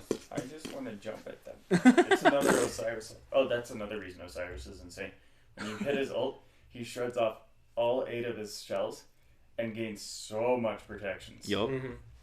Rama. I think Rama. Oh, he's getting some changes. Oh, I know. So he's getting a base movement speed increase from 365 to 370. Astral Quiver now starts the match and respawns from death with full quiver. And Astral Barrage decreases mana cost from 100 to 140 to 80 at all rings. Well, wait. So it was 80 per shot for Astral Barrage. Astral Barrage is his ult. Yeah. So It was costed mana to 100 hit to each shot. 140. It costed mana for each shot. No, to activate it. Oh. Mana cost used to be 100, and then as you ranked it up at level 140? 9, level 13, it would rank up to 140 cost. Jesus. Now, Now it's it's going to straight be 80 always. Yeah. So even at level 20, when you ult, it'll just be. My Rama's disgusting. I've played Rama mid lane and no one can handle it. B plus. I think with this coming out, I think he's A plus because he's going to be done. I think so. I think he's going to be shredding some. Yeah, people. because it used to be that once you died, or if you died or used all your astro arrows, you didn't get them. yeah, Now you don't always have them. Even if you die, yeah, like you said, you started off the match with no arrows, so you had to use. That's what I leveled up first was my X, so that way when it got up, I could use that to wave clear. Mm-hmm. And so now I don't have to worry about that. I can go into my A ability and just get movement speed off of it or the attack speed, and then go into the X to get the clear. I think I could go A. I don't think I could go A plus for the simple fact is his ult. It's very skill shot oriented. It's very skill shotty, and it's another like Centaur voice. Oh, Chiron. Mm-hmm. Yeah. It can knock off several low health people or do a decent chunk of damage, sure, but it's not super team fighty. Yeah. It's just pick off whoever's low. It's not very team fight oriented. Or get you out of there just so you can come back down and die. Mm-hmm. Ratatosker. I love how people try to use it to escape, and it's like you just went right straight up down. and you straight back down. Wait, I wanna Kraken. say A tier. Yeah, Rat's an A tier. Rat. Okay. Especially when they're rumored to hopefully put his acorns back. Yeah, I want to see what's But happening he's with got that. a consistent stun. He's got a CC immune, semi-global ultimate, which is insane. Yeah. He's so freaking fast. Mega He's fast. small to hit. Ravana. How do we feel about him in the damage role in jungling? He can output a pretty decent amount of damage, especially with that ult. Solo lane. Solo lane, it works. Just I don't think it works as well as some of the other choices, and of course you're going to be running an assassin with assassin stats into the solo lane, and that's not always the best idea, but I mean it works. I think like the Nemesis, I think he can work in the solo lane. Yeah, of course. It's not going to be the first round pick for that, but I think that because he's unorthodox, I think it's going to work. Yeah, I would say probably B plus. B plus. B plus is a pretty good spot because he can output damage. That's, there's no fact. Scylla. Also having that upper kick where he could get out of anything. I want to say Scylla's A tier. Yeah, Scylla's A tier. It's just her damage scaling. It's honestly only her damage scaling. Scylla, well, her damage hurts, yes. I'm also thinking she's got a root. She's got an escape. And it's also A ward. a too. pretty good escape. And then also she's got a CC immune ult. Again, that's popping up. And plus, it's essentially an Achilles execute, only there's no threshold for it. It just does As long as it essentially kills. 1,000 damage. Yeah, as long as it kills, it's cool. Serket jungle, I think, is She's absolutely getting changed. So decreased damage for Deathbane. Decreased damage from 60 to 140 to 50 to 130. So it's a decrease of 10 damage over the whole thing. And then Last Breath decreases damage and added physical power scaling. So it's going to be from 180 to 660 to 140 to 500 plus 55% of your physical power. Yep. And this ability still deals true damage. I want to say she's A, because she's Yeah, actually a pretty toxic jungler. She really is. And then As a she's support also- role too, she's got some decent pill. The true damage is super nice, but she also has that stinking double taunt, which is really good. And then her ultimate is also really insane, and again CC immune. Yeah. Yeah, but they're changing it so that it's dealing less true damage and more physical scaling. Which is fine, but Yeah, it also roots a person in a place, or essentially stuns them. Yeah. And then you get to throw them whichever way you want. That's why you use it in the support role. The true damage is an added bonus, but really you're just doing it to lock down that one person. Yeah. Set. I think want to say A plus here. Yeah, A plus because you so? can hyper carry pretty mid to late game. All right. He's got a teleport. I don't play all that much Well, set all that much, but I know his ultimate saves him a lot most of the time. He's got a teleport on his 3 to a sand clone. His skewer does amazing damage. It It also does. goes through walls. And then just He's immune to slows while he's in sandstorm. And then the ultimate, the Kingslayer, you can rush a full team, and as long as you're consistently hitting people, there's no CC immune on it, but he is insane. Set jungle works. Set solo lane works.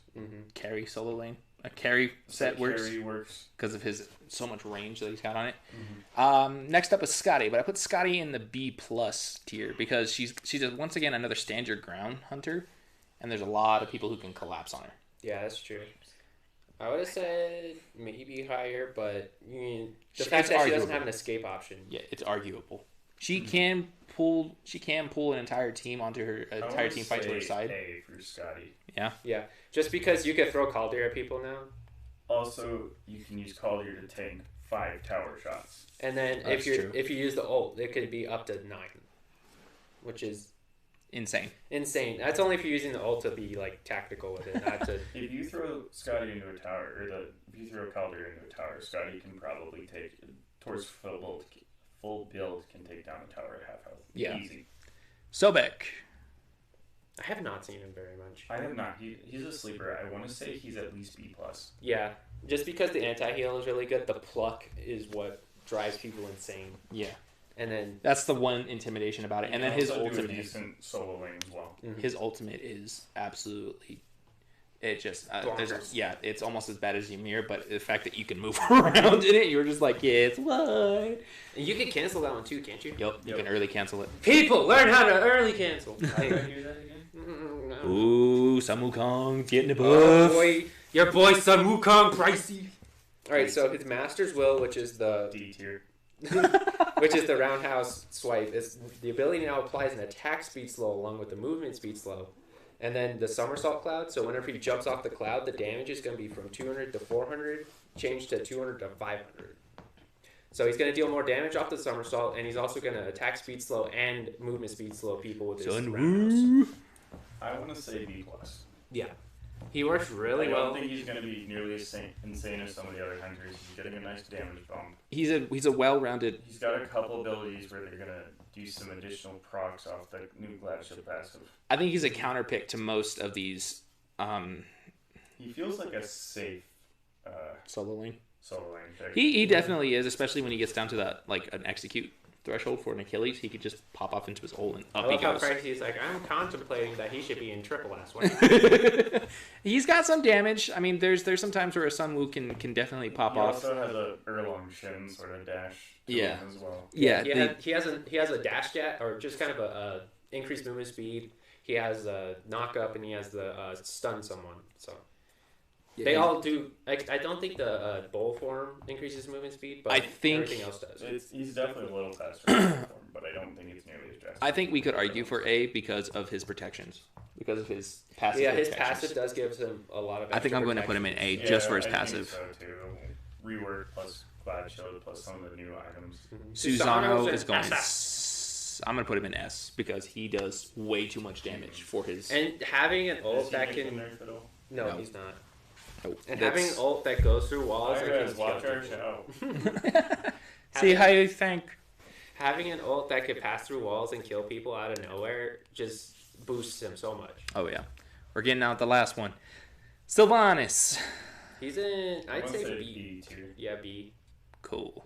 Because I mean, of course, he lacks in wave clear. Yep. He lacks in wave clear. Basics. Terra. He kind of does his root pull, and then he's kind of done. Yeah, but that Wrath of Terra is still. His ultimate does hurt. It does, but I would have a Cataclysm 100% of the time. Terra. Terra. I think B too. I'll let you guys take this. I think Terra's in B because it's too much setup. Too much setup for her kit. I think it takes too much time to get everything put in place before she gets it. It's really challenging to hit. Oh yeah. It used to be an entire global ult, but semi-global is now. I want to say B+. She's more reliable peel than Sylvanas, who we just talked about. That's true, yeah. She's also, her stun and her root are both AoEs, so they can hit multiple people. Mm-hmm. She also has healing built in, so I would say B+. She also can play solo lane. Yeah. Next up is Thanatos. I'm going to put him in the A+. I think that's solid. Yeah. He's got a lot of damage right now. Oh yeah, he's semi global ult with the execute attached onto it is just with the silence and so much health steal and sustain. It's a good. He can easily 2v1 if not 3. Morgan, I'm going to put in maybe B plus to A because of just her versatility. Her versatility, I but would say it does, at least she does. A. So Morgan, actually, little known fact, has one of the best early wave clears out of any. Oh yeah, her because A ability and then her basic attack. Her basic basic attacks attacks are go through. way clear, yeah. But she does require some skill and a knowledge of basically every god in the game to actually utilize correctly. So Yep. Thor, I think, is an A. I don't he's think he's actually as getting a slight nerf. I want to say Thor's A. Anvil of Dawn is getting increased cooldown from 90 to 110 to 90. So it early game. early game increased ult cooldown until late game where it's back onto normal. So I want to say Thor's A+. He's got a teleport on the hammer. He's got a stun on the wall. On top of that, he's got a CC immune ult that works as both an excellent engage as well as a great escape option. He can be played in solo lane. He can be played in jungle. He can be played as one of your carries. Yep. He's just super versatile. The hammer clears a wave like none other. yeah, I think Thoth could go he's into been underplayed, B. honestly. Underplayed, but I think he's A tier. Yeah, he's A tier. He does some damage. He's got some damage. He does some He damage. does plenty of damage. He's a safe hunter. He's easy to dive. I would consider him more as a mid lane quintessential because he's more Not ability hunter. based. Safe mid lane. But Yeah, if well- they don't change his passive, he's gonna have flat pen. Is the thing.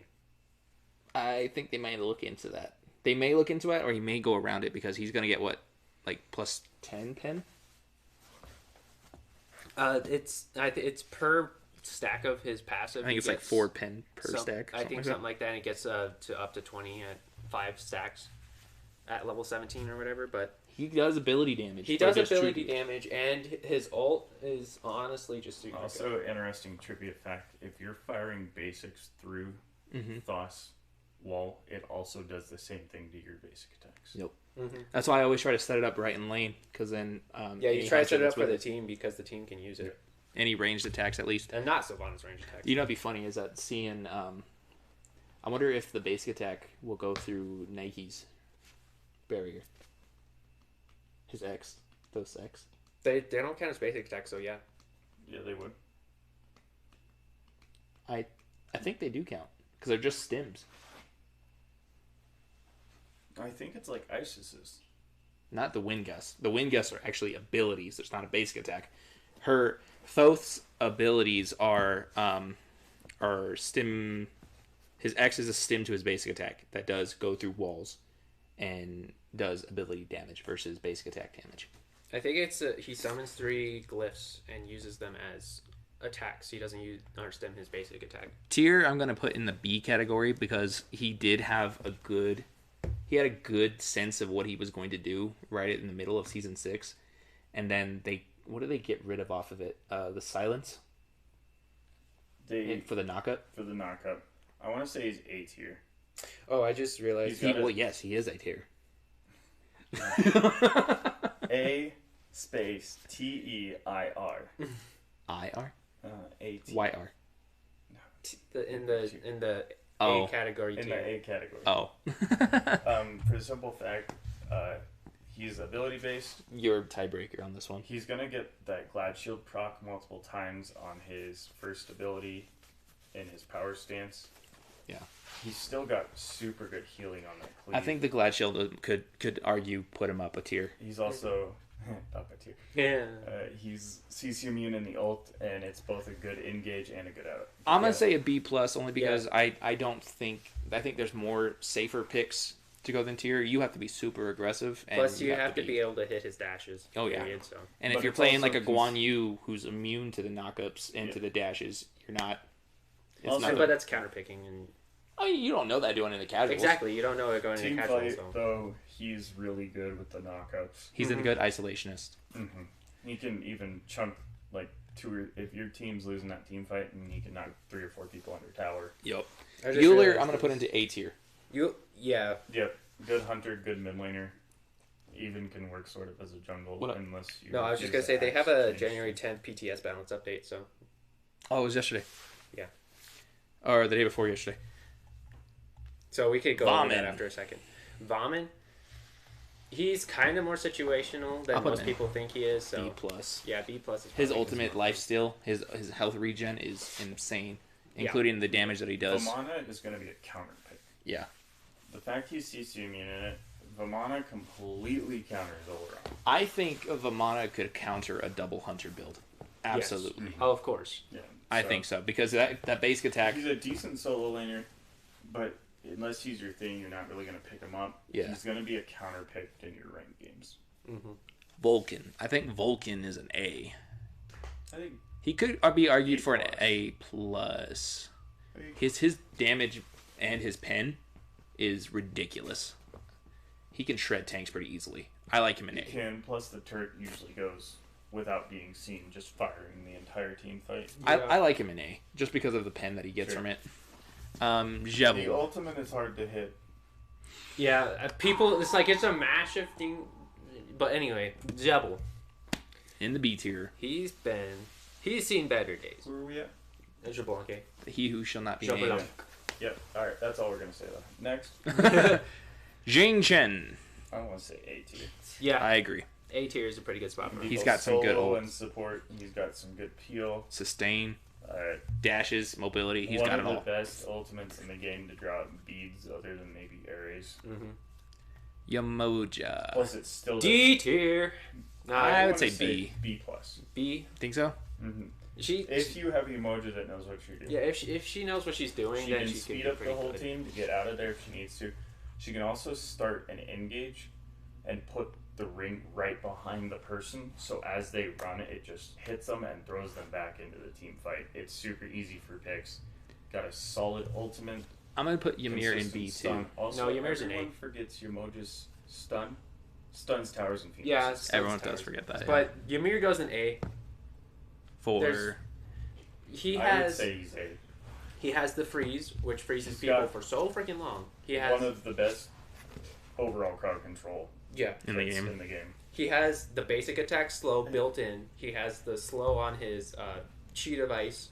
He has the wall, which is just good in general, and then his ult slows people as well as dealing massive amounts of damage. The biggest thing with Ymir is you got to know wall placement. Yeah. You can either... Sometimes you just need to send a message to your mid laner and wall them off when they're trying to make red buff. No. Zeus, I think, is in B+. plus. He's in B plus because he can output damage, but he has no escape. His Exactly. only escape is to stand in the middle of his ult and kill everyone. Yeah. He needs to kill everybody. Zhang, I think, is an A because of the fact that he can play... He's got I roll would say versatility. A plus. Think so? The roll versatility, he's got protection. He's always going to be tanky, even when he's straight damaged. Mm-hmm. He's got insane heal built in. He's got a stun. Basically some of the best tick damage in the entire game. You know, I think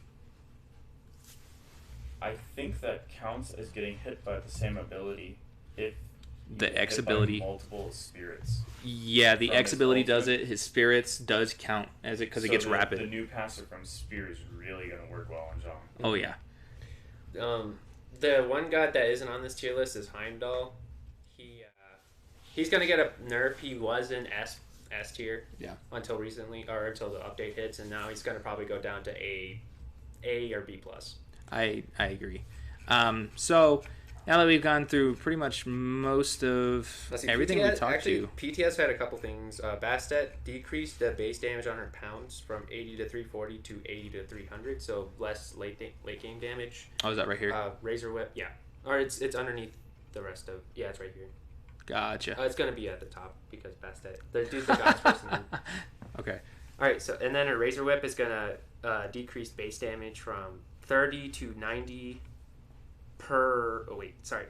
Decrease the base damage from 30 to 110 per tick to 30 to 90, and then 120 to 440 total to 120 to 360. So less late game damage overall on Bastet. Odin. Gungnir's Mites decreasing the base damage per pulse from 45 to 120 to 35 to 115, so 10 less overall damage. Decrease the physical power scaling per pulse from 30 to 20%, and decrease physical power scaling of the throw from 75 to 65%, so just 10% decrease in everything, basically. Achilles, combat dodge. Decrease the damage from 50 to 210 to 50 to 190, so less late game damage. Radiant Glory decreased healing. They did it They decrease the healing. Oh, thank God. So 24 to PTS. 40 to 20 to 32. So this is after PTS. Okay. Susano, they're changing jet stream, decrease physical power scaling per tick from 30 to 25%, and increase cooldown teleport to an enemy from 8 to 10 seconds. What I say, they needed to handle that, and they and did. the Conquest blue buff increases MP5 per 10% missing mana from 2 MP5 to 3 MP5. Nice. So they're increasing the MP5. Little fun fact. Blue buff, when used with abilities, it will regenerate mana per one ability hit for what? 2%. For 2%. That is the proc I was seeing on missing Zhang. Of missing mana. That was the proc I was seeing on Zhang, including Warrior's Blessing. Right. So A couple item changes as well. Dynasty Plate Helm is going to increase cost from 14 to 1600. Tyrannical Plate Helm fixed an item description, added item description saying 10% minion attack speed rather than the actual 20%. 20% is the intended number, and it's currently functioning like this in PTS. Increase the cost from 24 to 2600. Decrease the magical power from 85 to 70, and decrease minion health bonus from 20 to 10%. for Tyrannical, For I Tyrannical. knew they were gonna do that. Immediate. Yeah. Stone of Fall. Decrease magic power from 100 to 80, so it's less Fair of enough. a choice for dealing damage. Hide of the Nemean Lion. Increase the physical protections from 70 to 75. Decrease the damage reflection from 25 to 15. I wonder if Because that item is so broken. Everyone does. I wonder if that was coming back because of the attack speed. it might have been, especially against the Lifesteal the stuff? ADC lifesteal stuff. Yup. Warrior's Bane, which is right before Titan's Bane, has the increased percent physical protection reduction from 10 to 15, and Titan's Bane itself increased base percent physical protection reduction from 10 to 15, and increased the base percent physical protection reduction. Wait, what? That's okay. Anybody who wants to see all that stuff can go through and read that clearly in the news. Smite News, that 7.0 update. Real quick, we're gonna go over some of the skins that they got going out. There's 2 more items. You can still go through. All right. The Executioner is getting a physical protection reduction from 10 to 12%, so they're increasing that a little bit. And Rage, decrease the cost from 24 to 2300, and increase crit percent chance per stack from 2 to 3%. So it's going to be, instead of 20% up to 25%. Okay. Or no, it's Is that it 10, for the items? Wait, increase crit chance percent per stack, and it gets 5 stacks, which means it's going to be 10 to 15%. My bad. I'm just dumb. It's okay. Okay. So now we're moving on to our skin sections on whether or not we're gonna buy these. I definitely am, because these I'm are gonna mostly buy it. part of the season pass. So first we start off with Lord Bifrost Heimdallr. Gonna get it. Look at that boy. That boy looks clean. I love how Heimdallr gets a skin before like anyone else does. Charmcaster Morgan. I like this one. Mm-hmm. I definitely like this one. I like It's- it too. It's different from her gloomy, depressive self. I don't know if 100% I'd get it because I'm not a Morgan player myself. But I missed out on the Pale Raven, but because most of her skins are in her emo phase, this one is actually It is a a pleasant fresh one surprise. for her. Yeah, Yeah. it's a pleasant change from It's that. a refresh. Like a refresh. This one, Six Beast Fenrir. Oh my god, I was not expecting an owl to have giant arms. it's an owlbear. It's an owl bear. Yep. Yeah, have you ever played D&D D&D? inspired. Yeah, that's what it says. Someone was playing too much D&D and was like, we should have an owl bear for Fenrir, and someone said, yes. I do love this skin though. It is pretty good. Next up, it's just Reskin of the Primal whatever. Primal Ares. Primal Hunter Ares, I think it was. So it's rather than red and orange, reddish blue orange, it's now Yeah, going it's to be gonna like be bluish steel, Blue, yeah. blue I purple. do like the blue look for Ares. It's kind of different than most other things. I'm not a big Ares player, so I probably won't. The controversial Soul Skin. Oh yeah, look at that. That's what everybody's arguing about. I Yeah. do like it a lot. I do too. I like this too because that's the reason why I like the World Walker Janus, because it looks mystical. Yeah. The way he does everything, and especially the portals. It's a Doctor Strange feel. Love it. And the Bazoo Skin. the Zeus skin that is absolutely One insane. of the reasons why I'm really considering getting the season pass. Yeah, Yep. because this Zoo Skin looks dope as all hell. If all of y'all have been good and haven't got an account ban, you guys get Alexandrite Isis, which isn't a whole different from her regular skin, but It's it looks just a different. recolor. Yeah. It's kind of like the Baron Sound. For those who Win 75? Wan. He's one. For those who But he was able to hasn't win 75 ranked games, congratulations! You're getting this new On Her Unbreakable skin. It's dope. Yeah. And then we got Necromancer Persephone, which shout out to the artist who made this on Twitter. So that was absolutely awesome. It's a gorgeous skin. And then the community inspired the community inspired as well, Kukulin enchanted boyfriend Kukulin. I actually had a hand in writing the voice pack for this one. Did you really? I did. Yeah, whenever we went to DreamHack this last fall, Yeah. I went to the voice panel. The voice panel for that. Titantino was asking for people to have help suggestions for, so I have a suggestion. So my voice lines could be, I think, is a couple of the jokes, as well as I think the X ability or the B ability. I think it's the X. So whenever he shouts out the X ability, 100% use your. most of the ones that I saw in there were the ones that I remembered. So I haven't seen, because I need to actually play the skin before I take a look and see which of the voice packs that was actually accepted from mine. I know a lot of them out there were trying to push the legal boundaries of what could be said. Like, this is riveted for your pleasure and stuff like that. I mean, which that's clean, but other ones were like, you're gonna like this tongue and other things like that. So it was pretty intense. This is a T-rated game. They're not allowed to put very many voice lines. They got lawyers for that entire reason for Titan Team. Can we talk about this all-around beautiful skin? Oh my god! This Oh, yeah. skin is awesome. I mean, your brother would definitely love this skin. He's a good all-around player, and I think he'll love this one. I'm gonna get that skin. I'm not a good all-around player. I'm okay, but I'm not great. Jackson, don't wet your pants. There's a new Bacchus skin. And He's got a urinal cake in his urinal. It is the best Right skin there. by far out of any of these. The and I'm voice not pack biased. is dope. It's funny as all hell. And then just to finish it up, we got some Chibi Ymir. Probably still gonna get a cheese. So I bring the power of friendship. I bring the power of understanding. And Ymir brings the power of freezing you till you die. So yeah. I'm still probably gonna get that. Yeah, we're gonna pretty much get all these skins, just so you know. Oh yeah, I definitely am going to be spending some money. Money. And he's gonna be buying mine too. Oh, you think you're funny. So, if you guys had any other questions, we're probably just gonna sit here for a minute and just talk about what we went over. If anything else doesn't happen, We could kind of go over the 10 updates we didn't do, and just be like, Jesus. I mean, I know it's Okay, it's been Yamoja got released. She was a sucky guardian. Everyone tried Persephone- to play her in every single role, and it never worked. We literally had to auto pick her.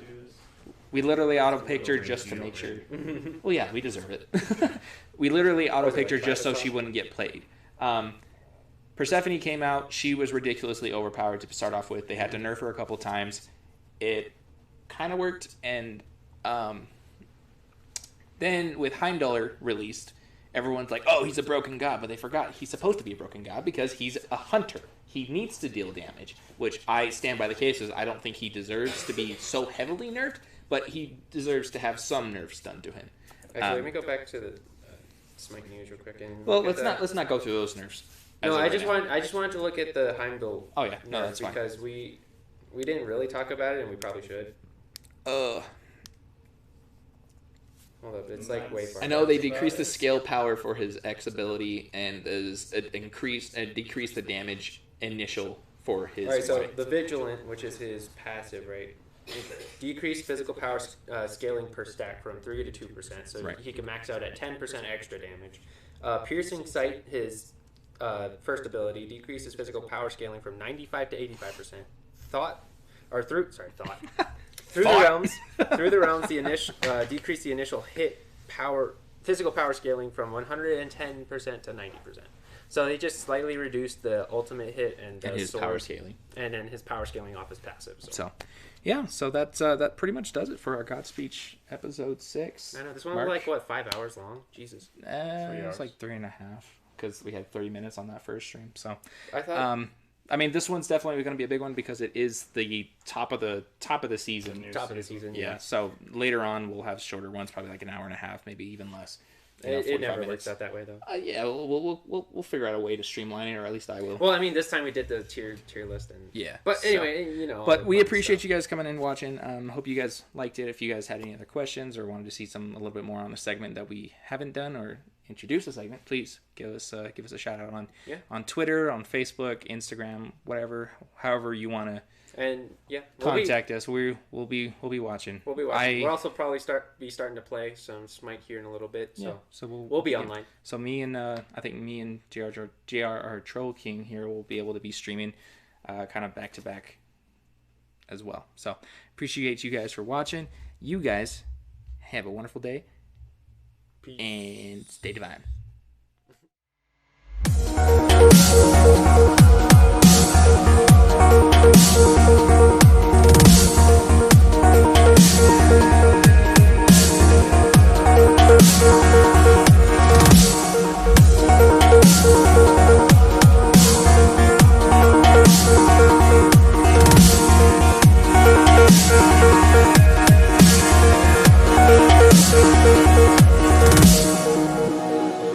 I can't believe